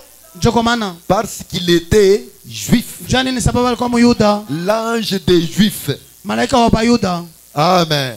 Amen. Et être juif, comme je le disais, Kuya Myuda vile mnaanza kusema c'est quelque chose de bénéfique. ni kitu cha faida. Daniel aussi, Daniel pia dans la fosse au lion. msimu ya wasimba, Parce qu'il était juif, sababu kwa Myuda il a remporté la victoire. alipata ushindi. Maintenant, toi, tu es de quelle tribu? Sasa uko kabila kani? Moi, je vous ai dit que Nimeleza kwamba je suis congolais dans ça. mimi mkongomani muhii, Mais il y a une possibilité de devenir juif. inakuwa kuwezekana kwa kuwa Myuda, Même si vous êtes rwandais, hata kwa mwenye Rwanda, ougandais, burundais, Uganda, Burundi, il y a une possibilité de devenir juif. kuna kwa uwezaji moja ya kuwa Myuda. Lisez dans la prédication Jéhovah Jireh, Musome mahubiri Yehova ile prêché le 10 août 1957. ya tarehe 10 mwezi wa 8 mwaka 57. Je lis en bas du paragraphe 22. Nasoma chini ya mstari ya 22. Vous dites, Munasema eh bien, mzuri, si j'étais un juif, kama mlikuya Muyuda, en comprenant ce que Dieu a fait avec les Juifs, mkuelewa kile Mungu alitenda na Wayuda, vous commencez aussi à dire, na unaanza kusema si j'étais aussi un Juif, kama en tout mlikuya cas, Muyuda, ça pouvait être une bonne chose. iwezi kuwa kitu kizuri. Je devais être le bénéficiaire de tous ces privilèges. Pashi kwa wa faida hii Frère mabati Branham yote. dit, Ndio bwana anasema, vous dites, mnasema si j'étais un Juif. kama mlikuya Muyuda, Il dit, anasema cela ne nécessite pas d'être juif. ile aiombe ukuye Muyuda. Les Juifs, Wayuda ce n'est pas celui qui en a les dehors. aina ule kona ya nje, C'est celui qui l'est ni intérieurement. ule eko ndani. Car Sababu si nous sommes morts en Christ, kama tunakufa ndani ya Kristo, nous devenons la postérité d'Abraham tunakuwa kizazi cha Abrahamu et nous sommes héritiers selon la promesse. na tunakuwa warithi kufuatana na Alors, ahadi. Kisha les Juifs, Wayuda ce n'est pas celui qui l'est au dehors, ana ule eko nje, mais celui qui l'est au dedans par le Saint-Esprit. ni ule eko ndani kupitia Roho Takatifu, En croyant la promesse que Dieu a donnée à Abraham. mkuaminia ahadi ile Mungu alipatia Abrahamu. Oh, c'est merveilleux. Oh, ile kwa mzuri Le kabisa. Saint-Esprit est envoyé Roho Takatifu alituma pour faire d'un Rwandais, d'un Congolais, d'un Français, d'un Ougandais un Juif. Quand vous les recevez, vous changez l'identité. ja kufanya Et quand vous devenez un Juif, Kana kwa vous Muyuda, êtes victorieux. kwa mtu wa ushindi. Le Juif n'est pas celui qui l'est au dehors ici. Muyuda haina kile eko nje. Parce que si nous allons en Israël aujourd'hui, Kati na Israeli leo, vous trouverez les Juifs que Dieu ne reconnaît pas. mtatambua Wayuda wale Mungu ashujue, Mais les Juifs, lakini Wayuda William Branham a dit, William Branham anasema ce n'est pas celui qui l'est au dehors, haina ule eko nje, mais celui qui l'est au dedans par le Saint-Esprit. ni ule eko Muyuda ndani kupitia Roho Takatifu, En croyant la promesse que Dieu a donnée à Abraham. mkuaminia ahadi ile Mungu alipatia Abrahamu. Oh, c'est merveilleux. Iko mzuri, C'est parfait. iko mkamilifu. Le Saint-Esprit Roho Takatifu fait de vous juifs. inakufanya wewe Muyuda, Et quand vous êtes juif, na kama uko Muyuda, les ennemis diront, waadui watasema, ils se diront entre eux, watasema mkachi hapo, wewe mubanga kulisha mukalenga wa bene yudeu, kama unaanza kumbanisha huyu mtu wa Bayuda, ujuhichishe jiba, unapatisha wakati yako. wewe mubanga jilisha songalma wa Kama bene unaanza yudeu. kumbanisha huyu kijana huyu wa Bayuda, Frère, ndugu, il y a les gens sur cette terre aujourd'hui. kwa watu hapa dunia hii masiku, Il peut ne pas être fortuné. Il peut ne pas être riche. hata kwa mtajiri, Kaji kuyini jiba ja kumulenga chanza. lakini haona na wakati wa kumgusa, Kuyini jiba ja kumulenga chanza to. haona wakati wa kumgusa. Watching. Njia nini? Ujini bwene yuda munda. Eko na kiyuda ndani yake. Bwene yuda. Kiyuda Nzambi nkayenda munda mwa muntu. Mungu yeye mwenyewe ndani ya mtu. C'est pourquoi il s'est donné lui-même. Njoo kwa maana alitoa yeye mwenyewe. Pour vous sécuriser. Njoo kumpatia ulinzi. Pour vous défendre. Njoo kumtetea. Pour vous conduire. Njoo kumiongoza. Et pour prendre soin de vous. Njoo kumlinda yote. Ce qu'il était à l'époque, Kila alikuwa kama ule wakati, c'est ce qu'il est aujourd'hui. ni kile eko leo. Si Mardoché devant lequel tu as commencé de tomber est de la race des Juifs, Kama Mordekai ule mbele ya ule unaanza kuanguka, eko kizazi cha Yuda, tu ne pourras rien contre lui. au utaweza chochote kinyume yake. Mardoché de la race des Juifs, Mordekai wa kizazi cha Yuda, on ne peut rien faire contre lui. au utaweza kutenda chochote kinyume yake. Mais les Juifs Lakini wa Yuda n'est pas celui qui est au dehors, ana ule eko vile nje, mais c'est celui qui est au dedans par le Saint-Esprit. ni ule eko vile ndani, lakini kupitia Roho Takatifu. Pourquoi le Saint-Esprit a-t-il été donné? Jana ni waleta Roho Takatifu, C'est pour faire de moi juif. ni njoo kunifanya mimi Muyuda. Et quand il fait de moi juif, Kanifanya mimi Muyuda, cela me suffit. ile nifurahisha. Il est la fleur, la porte-bonheur. Anakuwa diua ile ya kuleta heri. Vous savez, Mnajua, je devais aussi être là suivant les enseignements qui devaient être donnés ici. nipashe mimi kuya pale kufuata le Dieu mafundisho qui sait yanayoleta toutes hapa. choses. Mungu anafahamia kila kitu. Je vous ai dit le mercredi. Dimeleza shikwa kazi tatu. Frère Branham me dit, Ndio bana manasema. Dieu est tellement grand que l'on ne peut pas le contourner. Mungu anakuwa Tellement munene, large. hautaweza kumgeuka. Vous ne pouvez pas le contourner. Hautaweza kumgeuka hivi. Kumzunguluka. Il est tellement élevé que vous ne pouvez pas passer par-dessus lui. eko mrefu kabisa hautaweza kupita yulu yake. Il est tellement profond que vous ne pouvez pas passer par-dessous lui. Eko na uketo kabisa hautaweza kupitia chini yake. Mais parce qu'il vous aime, Sababu anamipenda, il peut avoir de la place en vous. ataweza kuwa nafasi ndani yenu. Maintenant, pensez qu'une telle personne est en vous. Sasa muwaze mtu wa vile ko ndani yenu. Qui vous fera quoi? Nani atakufanyia chochote? Qui vous fera quoi? Nani atashimama mbele yako? Paul dit la même chose. Paulo anasema kile kitu moja. Romains 2, 28 et 29. Waroma 2:28-29. Les Juifs, ce n'est pas celui qui en a les dehors. Muyuda anaoleko vile nje. La circoncision, ce n'est pas celle qui est visible dans la chair. Kutawaliwa ina kule kunaonekana mkimwili. Mais les Juifs, Lakini Wayuda c'est celui qui l'est intérieurement. na ule ko vile ndani.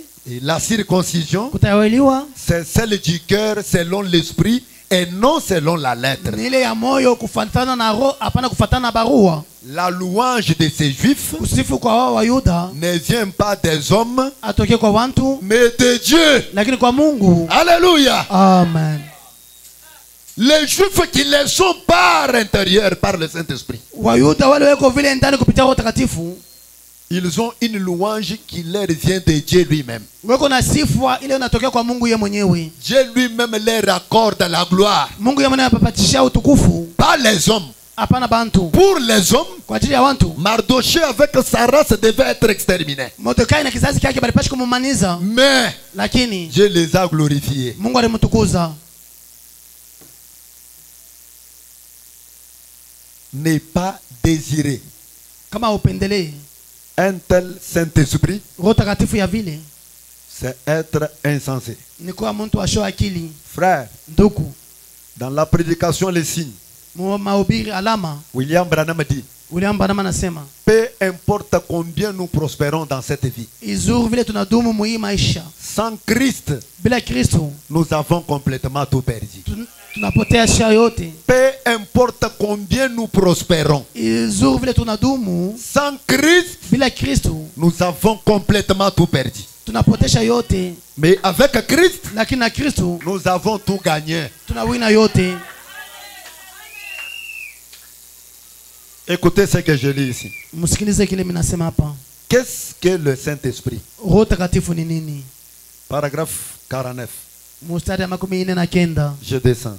Mungu nashuka. Autrefois, Wakati zamani j'ai travaillé pour la compagnie des chemins de fer. ndanza kutumika juu kampuni ya njanja, Je pense que ceci doit être dit ici par un des serviteurs de Dieu. na waza sema hii basha kusemaka hapa kwa moja wa batumishi ba Je Mungu. m'imagine comme ça. Mimi nawaza vile. Autrefois, Wakati moja j'ai travaillé pour la compagnie des chemins de fer. ndanza kutumika juu kampuni ya njanja, Et on partait charger un wagon. na tulianza kwenda kujaza wago moja.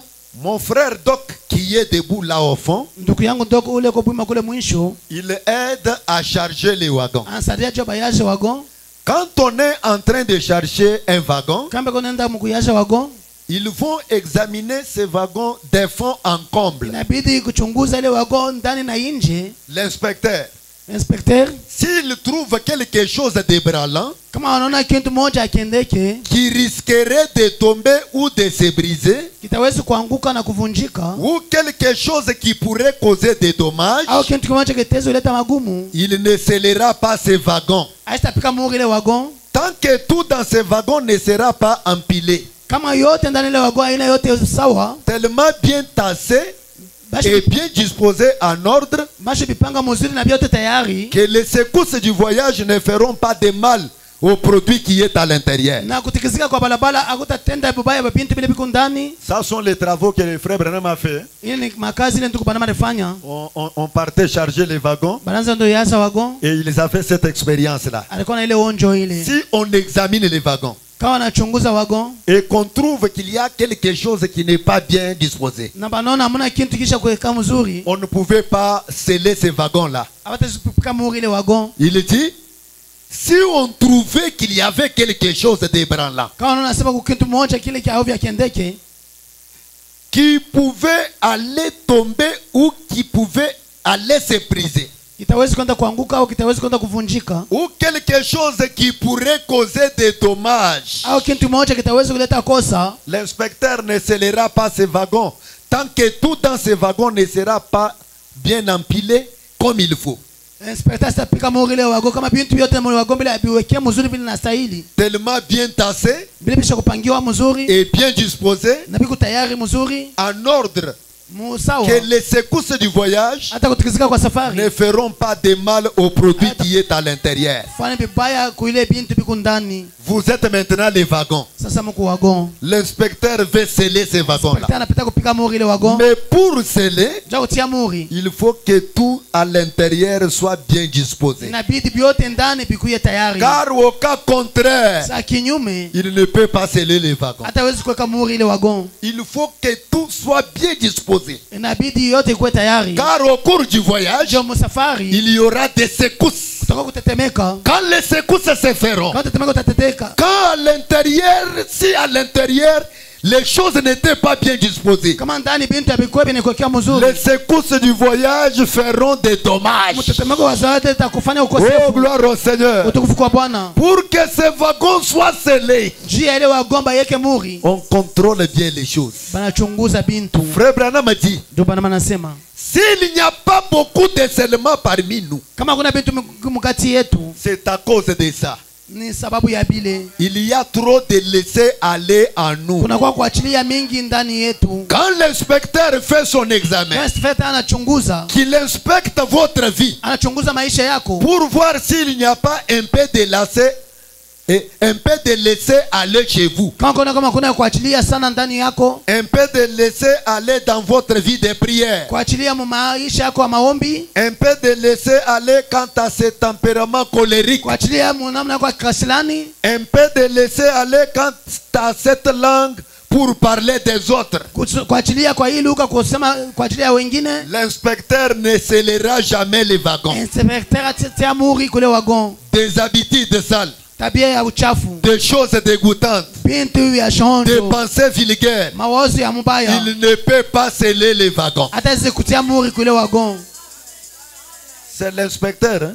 Ni inspecteur Quand il vérifie bien et qu'il trouve que des laissés aller sont encore kama anachunguza mzuri, anaona kwamba kuachilia mingi kungali tena pale, il ne scelle pas les wagons. hata tia muri ile wagon. Maintenant, écoutez. Sasa msikilize, Mais quand il a trouvé tout à sa place, kama napata biote pafasi yabyo, l'inspecteur là, il scelle. ule inspecteur eko naweka muri. Amen. Amen.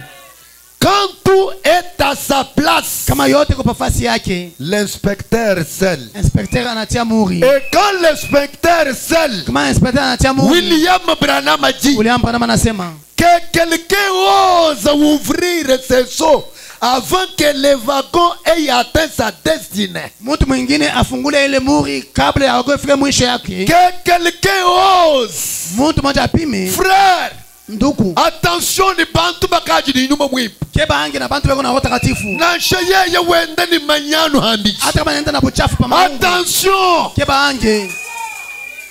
Que quelqu'un ose. Mtu mmoja apime. Alors que le Saint-Esprit est déjà là. Na roho takatifu sha kuingia pale. Pour assumer la sécurité du wagon. Nja kufanya ulinzi ya wagon. Pour sécuriser les wagons. Nja kulinda wagon. Pour défendre les wagons. Nja kutetea wagon. Que quelqu'un ose. Mtu mmoja apime. Cette personne-là qui a déjà l'identité juive Ule mtu eko na par le Saint-Esprit. Ule mtu eko na kutamsha kiyuda Que kwa takatifu. quelqu'un ose. Kama mtu anapima. Que quelqu'un ose. Kama mtu anapima. Frère, na shopu mujimu. Ndugu hata kukazi. Ababa bakamanga wewe kuyina auto. Hapa nafanya madawa, una na madawa. Bakuteta bakusangana wewe mtu wa habwe. Banakupima, banakona wewe unakuwa mtu wa ufundi. J'ai un frère qui travaille à la douane. Mimi na ndugu mmoja anatumika kudwani. Un jour il me dit, Chuma nielezea. mes collègues me disent que Barafika banielezea kwamba on nous a dit que tu pars dormir au cimetière là-bas. Mais c'est un frère qui vient dans les veillées de prière. Il venait comme ça. banielezea sasa unalala makaburi, ndugu anakuwa kesha kwa maombi anakuyaga vipi? Tu ne peux pas nous faire arriver là où vous avez trouvé les choses. Hauwezi kutufikisha na wewe kule kuku bile bintu bile. Il leur a dit, Akabaelezea, j'ai un petit garçon. mimi na kijana moja. C'est par rapport à l'âge, c'est un grand frère par rapport à moi. Kumiaka yeye ni kaka. J'ai un petit garçon. Mimi na kijana moja. Venez, je vais vous montrer. Il va vous prendre et puis nous allons au cimetière là-bas. Nous passons. Et les gens ont commencé à trembler. Ce sont les gens qui font des choses. Mais quand le Saint-Esprit est là, frère, cet ange du Seigneur ici, dedans,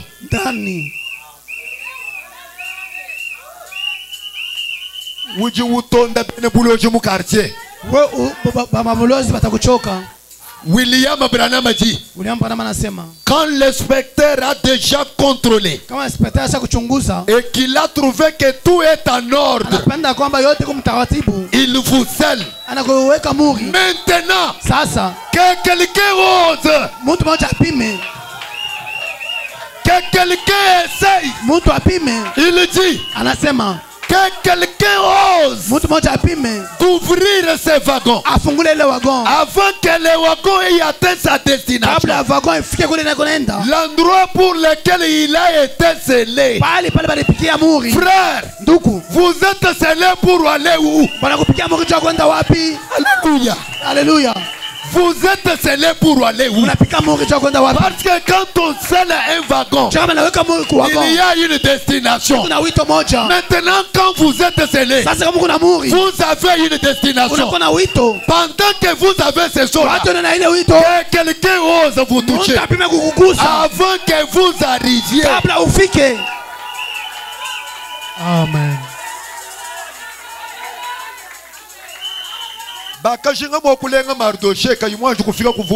Balipendelea baguse Mordekai ashabale kufika kule anaanza kwenda. Mungu anapiganisha walozi. Ye alibageukia. Et si vous lisez dans le livre d'Esther, vous trouverez que Mardoché, et plutôt Aman, sa femme, ses enfants ont été détruits, exterminés. Pourquoi? Il avait essayé d'oser avec un juif, frère.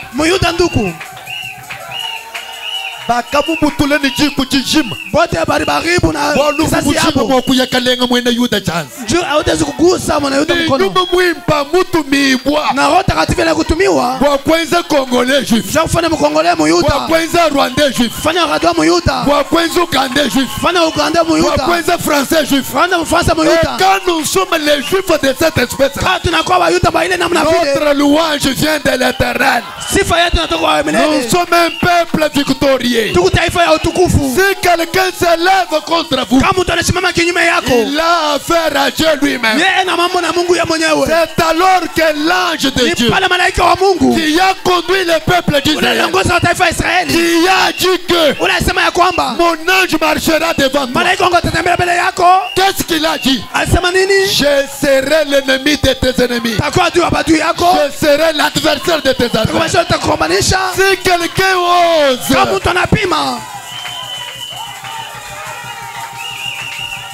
vous savez, c'est un ange protecteur. Un ange protecteur. Il est envoyé pour nous protéger. Il nous conduit en chemin vers une destination. Dans la prédication, les trois sortes de croyants. Je pense 85e paragraphe. William Branham a dit, il y a un ciel. Moi, Branham, je crois que il y a un ciel.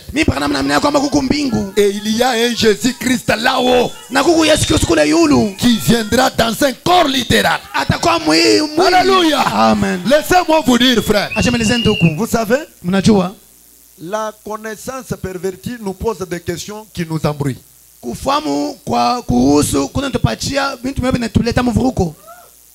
Moi je suis sur la terre, vous commencez à me demander, vous savez que le ciel c'est quoi? Vous pensez aller au ciel et vous regardez comme ça que c'est ça le ciel. J'ai toujours dit, ne me posez pas de telles questions. Quand la parole dit qu'il y a un ciel, c'est tout court pour moi, c'est tout ce que je crois. Vous ne pouvez pas me dire que vous savez que je vous explique que c'est quoi. L'auteur de la parole dit qu'il y a un ciel. Mumbaji wa neno anasema kuko Vous mbingu. me demandez que vous savez que le ciel c'est quoi? Sasa unajua mbingu ni nini? Qui a déjà été une fois en France ici? Nani ashaka kwa France siku moja? Qui a été une fois en France? Nashaka kwa France siku moja? Personne. Hakuna. Maintenant, si tu viens me demander ce qu'il y a en France, je vais te dire. Sasa unakuwa unaeleza bila piko kwa France takuelezea hapo.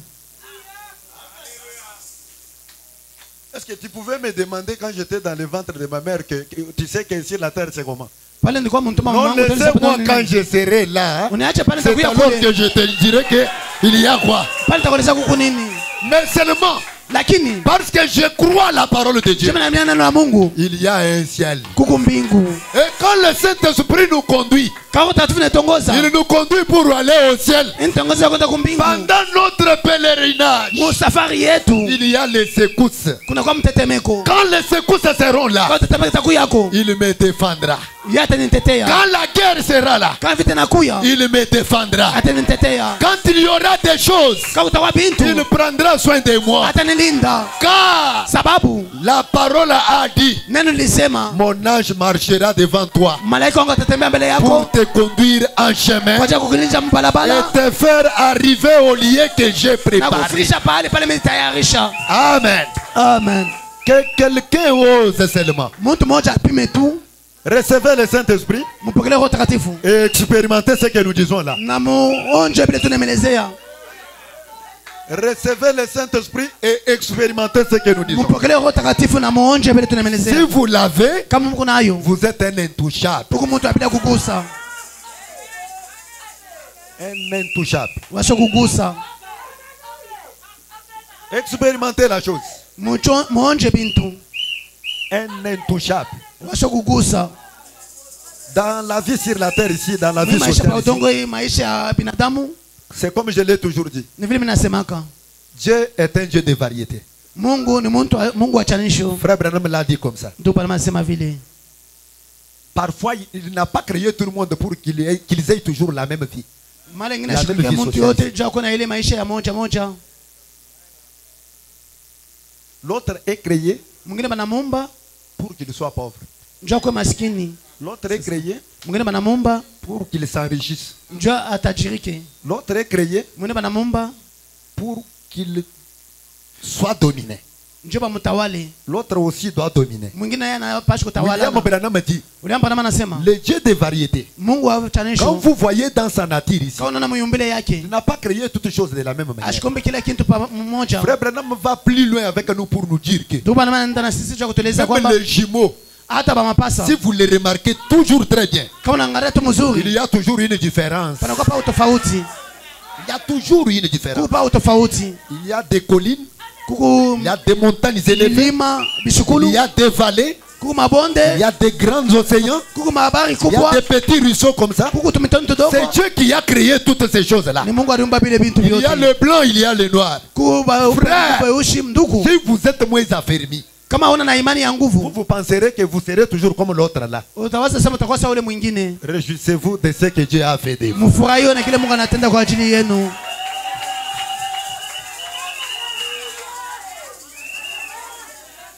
Amen. Hein?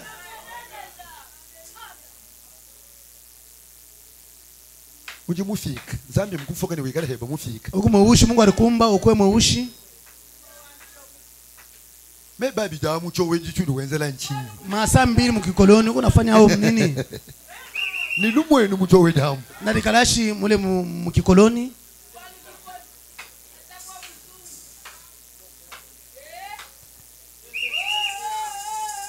Jila wa kulengele wa manyino tiri malo abu. Balabala ya Borembo iko na mambo mingi. Manjila wa kulengela. Balabala ya Borembo Shitukudu wa numuna malo atumunjila numuna muafa wakaji mushindu kapa. ile mambo na ile balabala tuna hapa na kwa rangi nyingine, hapa na kwa rangi nyingine.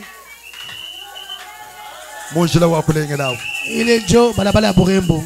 Dieu est un Dieu de variété. Mungu ni Mungu wa chanisho. Je sais par où je suis entré ici. Najua pale miringiridia hapa Et je vais revenir. nitarudia. Le Dieu de variété n'a pas fait tout le monde de la même manière. Mungu wa chanisho ashifanye kila mtu mnamna moja. Il y a les géants comme les moutons Kembe. Kuku balefu saba mtombo dikembe. Il y a les autres aussi qui sont chétifs. Kupengine beko bafupi. Et Dieu les a créés comme ça. Mungu anamaumba vile. Et c'est là Na ile que vous soyez noir ou blanc, uko mweusi au mzungu, que vous soyez géant ou chétif, uko mrefu au mfupi, que vous soyez gras ou mince, uko mwembamba au munene, votre état n'empêche pas le Saint-Esprit d'entrer en vous, kiwango chako akishindisha utakatifu kuingia ndani yako, parce que vous êtes ce que vous êtes là. jo uko kile wiko, Que vous soyez riche ou uko pauvre, mtajiri au maskini, si vous êtes disposé à les recevoir, kama uko tayari vous kumpokelea, allez toutefois les recevoir. utampokelea. Et quand vous les recevez, Kama unampokelea, même si vous êtes chétif, hata uko mfupi, que quelqu'un mtu ose, mmoja apime, que quelqu'un ose, mtu mmoja apime, que quelqu'un ose. mtu mmoja apime. Frère, wana shemuje bishika tu junda tu. Momu. Atama kule mzungu. Mufuka ni shemuje bishi. Mungu asante unaomba je, mfaita toka. Kayini sinye wani muku tatu. Haina alama ya kusema anajiba. Kaju kuambia mwabe unji muku te. Angoleza hapa amesha kujiba. Dieu l'a créé comme ça. Mungu anamuumba vile. Mais s'il a le Saint-Esprit, Hata na watakatifu, que quelqu'un ose. mtu apime.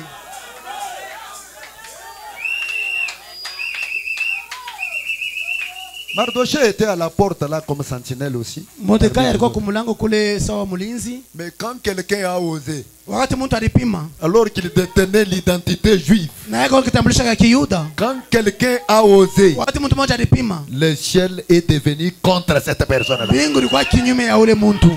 Je serai ennemi de vos ennemis Takuya et juu badu yako, l'adversaire de vos adversaires. nitakombanisha wote watanikombanisha. Ne tenant pas compte de votre niveau d'études, de votre niveau social, il ne tient pas compte de votre race, mais le Saint-Esprit a été envoyé pour vous. Usiangalie kiwango chako kama masomo au kiwango chako kama maisha au ulefa, lakini Roho Takatifu litumiwa kwa ajili yako. Ndio maana nasema, il prend l'écriture biblique, il dit, anabeba andiko la Biblia, anasema ne touchez pas à mes oins, mshigusi wa pakaliwa wangu, ne faites pas du mal à mes prophètes. msifanye mbaya kwa nabii wangu. Vous voyez, Mnajua l'Esprit du Seigneur est sur moi, il m'a oint. kwangu inanipakala, Quand il vous a oint, quand il est sur vous, na kesha kwa ajili yako. il y a un ordre que Dieu a donné. Kwa agizo Mungu alileta, Ne touchez pas. mshiguse. Quand vous les touchez, Kama unamgusa, c'est à moi que vous avez touché. ni mimi mnagusa. Ne touchez pas à mes oins. Msiguse wa pakaliwa wangu, Ne faites point du mal à mes prophètes. msitende vibaya kwa wanabii wangu. Il dit, Anasema car sababu je vous dis qu'il vaudrait mieux pour vous qu'on suspende à votre cou une mêle de moulin et qu'on vous jette au fond de la mer plutôt que de chercher à scandaliser ou à ébranler, ne serait-ce qu'un peu, le plus petit de ceux qui ont été scellés. itakuwa lazima kwako bakuweke kunshingo wako mule munene au bakutupe mbari kubwa papari yawe kukwazisa mtogo moja wa watumishi wa Mungu. Ajiba kushipe ya wewe umuye kapotele muntu ni nyuma mwimpa. Wewe batakuwa kama Kabibi ambila nzambi bwaluto. apiteleza Mungu. Bwalu nzambi kuju kushipe yao. Sababu ni Mungu anakuwa. Toucher une petite personne qui est déjà scellée.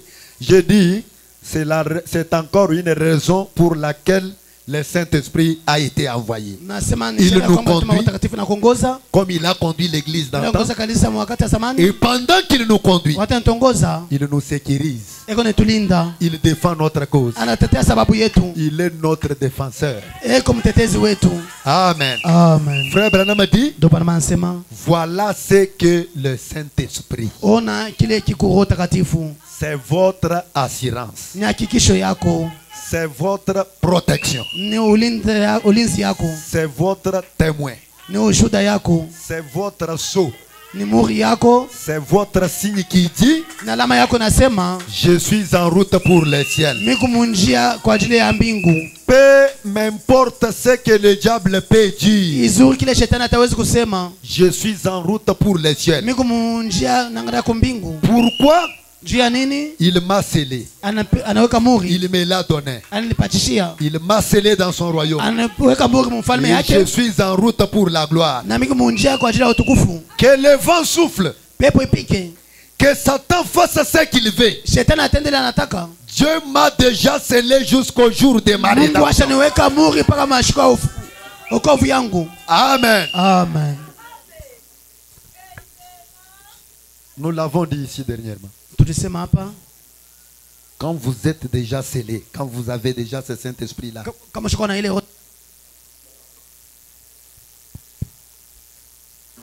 tu peux broncher en tant qu'humain. utawezi kulikwaza sawa binadamu. Et je ne le dis pas comme ça pour que vous branchiez par force. Na shimilize vile jo mulikwaze kumakusudi. Sinon, ça devient l'incrédulité. Kwa bule toko tokomini. Préméditer la chose, Kufikiria kintu. l'accomplir, Kukitimiza. et puis dire, on nous a dit que si on a le Saint-Esprit, on peut même broncher. Sasa tulizaka tunaweza kuanguka. Cette pensée-là, Dieu la voit. Ile mawazo Mungu iko naiona. Mais si par accident, Lakini kwa musiba tu tombes, unaanguka, il va te relever. atakulamusha. Tu m'appartiens. Uku wangu. Nous allons avec toi. Tukunenda na weye. Même pendant cette période-là, Hata mwile wakati ile. que quelqu'un ose seulement. Mtu mmoja apime tu. Parce que Branham dit, Sababu nama nasema. Dieu ne peut pas te donner le Saint-Esprit aujourd'hui, tout en sachant que demain il va te le ravir. Mungu asitezi kupatisha Roho Takatifu leo, Mungu jua kwamba ganyayo. Non. Hapana. Quand il vous scelle, il vous a scellé, c'est pour toujours. Kama naweka muri, anakuweka muri ni juu ya milele. Jusqu'au jour où ce corps sera aussi racheté. Paka ile siku hii mwili itakombolewa. Parce que le corps de l'âme, la rédemption de l'âme a déjà été faite. Sababu okolevu ya maana betendeka. Le corps ici Hii mwili attend aussi une rédemption.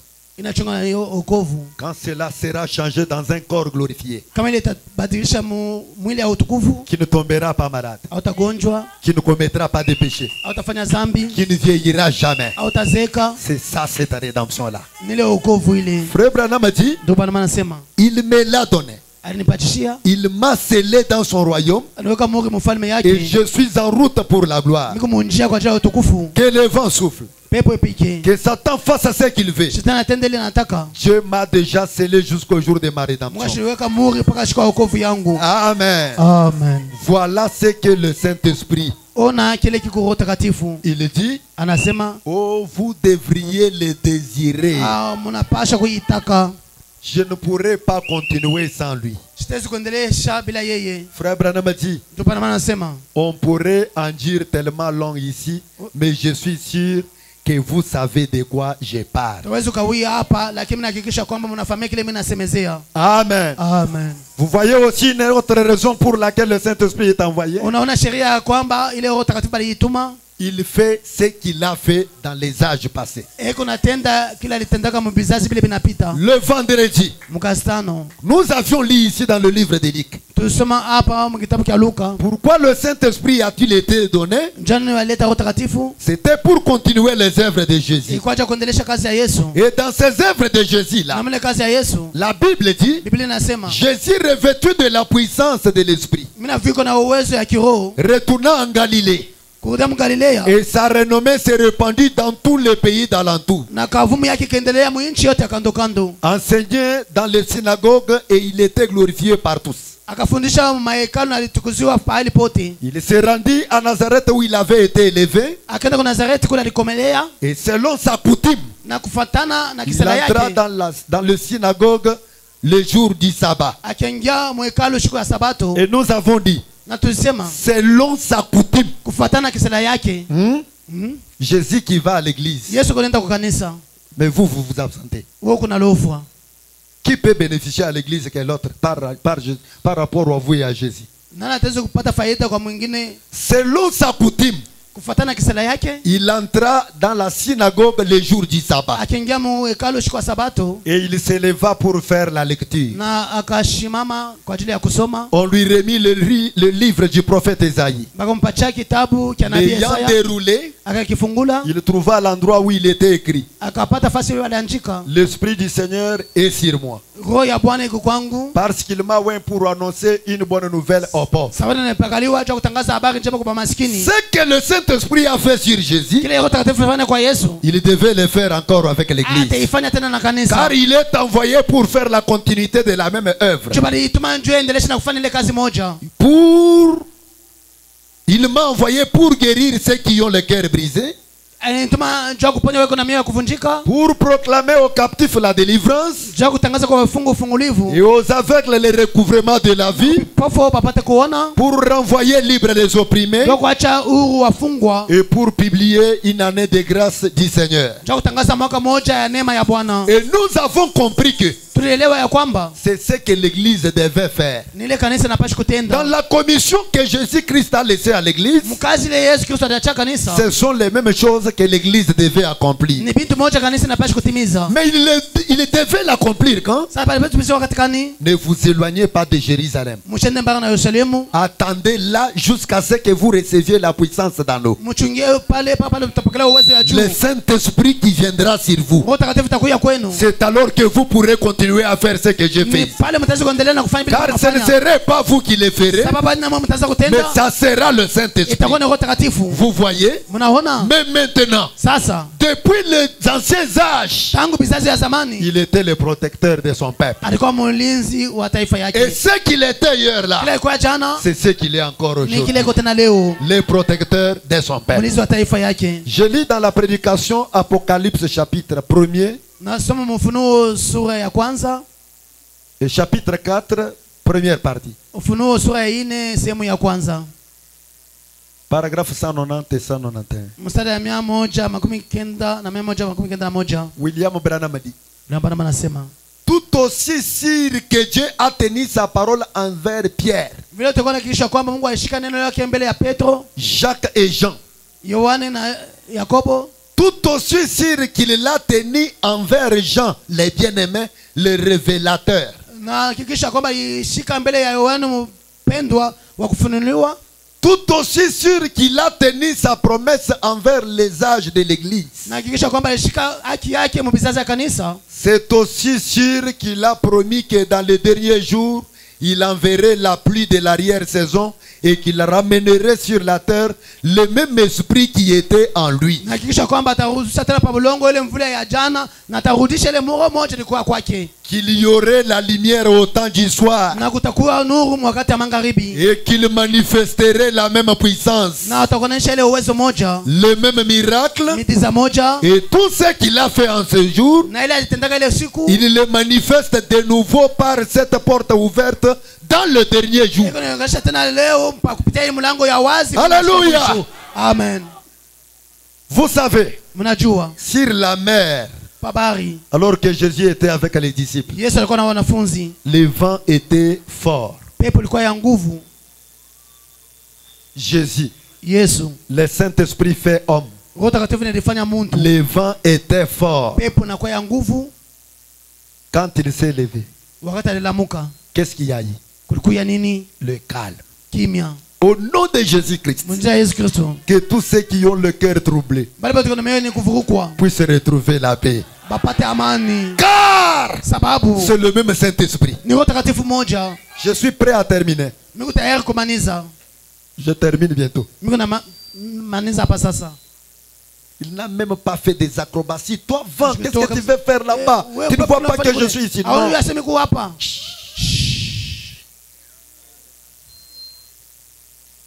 Si c'est le même Dieu là que nous recevons aujourd'hui, Kama ni ule Mungu moja tunapokelea leo, quand le vent est fort dans ta vie, kama pepo ya nguvu maisha. Alléluia. Haleluya. tu peux dire un mot Utaweza kusema sauti moja et ce vent va s'éteindre. na ile pepo tashimama. Il faut le désirer. Napendelea kuitaka. C'est la divinité en vous. Ni Mungu ndani yenu. Il est envoyé pour faire les mêmes choses qu'il a fait au cours des âges. Anaituma cha kutenda bintu moja bila tendaka mbizazi.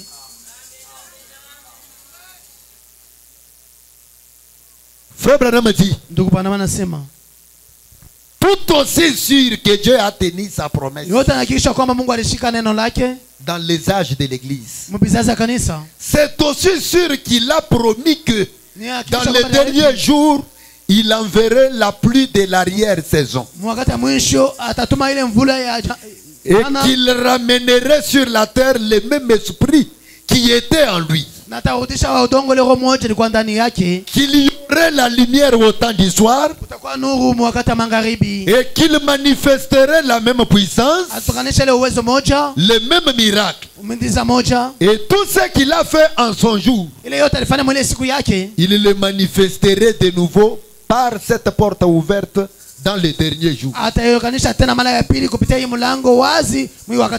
Frère Branham a dit, les voilà, le Saint-Esprit, Jésus-Christ. Il dit, les voilà. Nous l'avons juste parmi nous maintenant. Le Saint-Esprit, Jésus-Christ, le même hier, aujourd'hui et toujours. Vous y êtes?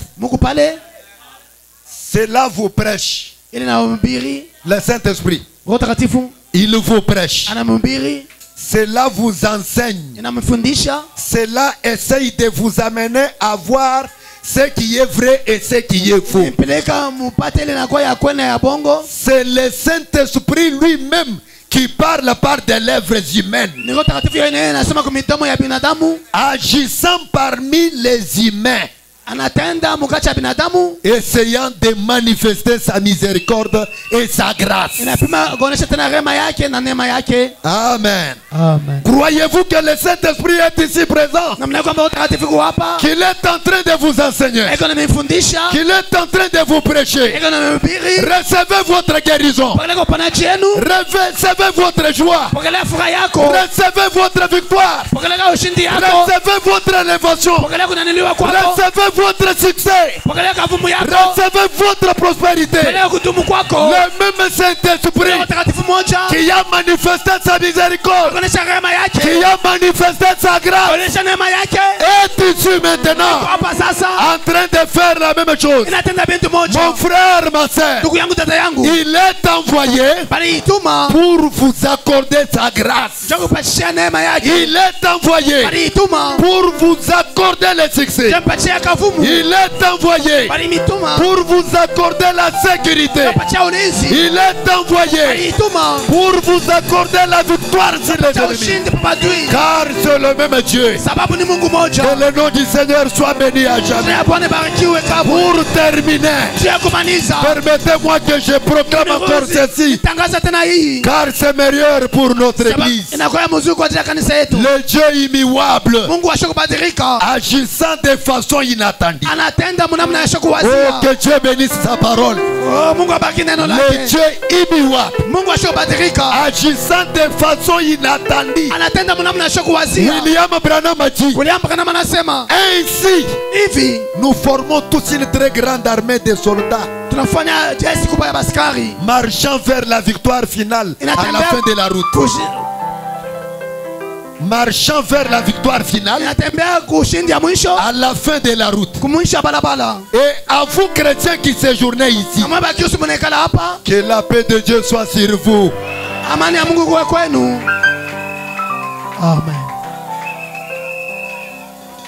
Et je crois que Dieu bénira cette petite église. Amen. Et puisse-t-elle grandir pour devenir une grande et gigantesque église ici. Amen. Dont tous les membres sont remplis du Saint-Esprit et sont si obéissants à l'Esprit que le péché ne pourra même pas franchir les portes sans être dénoncé par le Saint-Esprit. C'est le type d'église que nous recherchons. Et nous luttons pour pouvoir l'obtenir. Je crois que ces choses se produiront. Il est aussi vraisemblable que si nous nous abandonnons simplement à Dieu, écoutons sa parole et croyons en Jésus de tout notre cœur, je crois qu'il y aura une église où ces choses vont se produire. Amen. Amen. Si nous croyons sa parole, ces choses-là que Dieu a accomplies au travers des âges hivi bintu bile Yesu alitumika kupitia bizazi vont s'accomplir encore. bitatumika tena. Le Saint-Esprit a été envoyé. Roho Mtakatifu balituma C'était pour conduire son église jusqu'à sa destinée. ikwaje kuongoza kanisa yake hapa kuito yake. Laissez-moi vous dire qu'il est ici présent. Ajemeleze iko hapa, Et recevez-le parce qu'il est votre promesse. muipegelee. Que le Seigneur vous bénisse richement. Bwana mibaraka katika hoteli.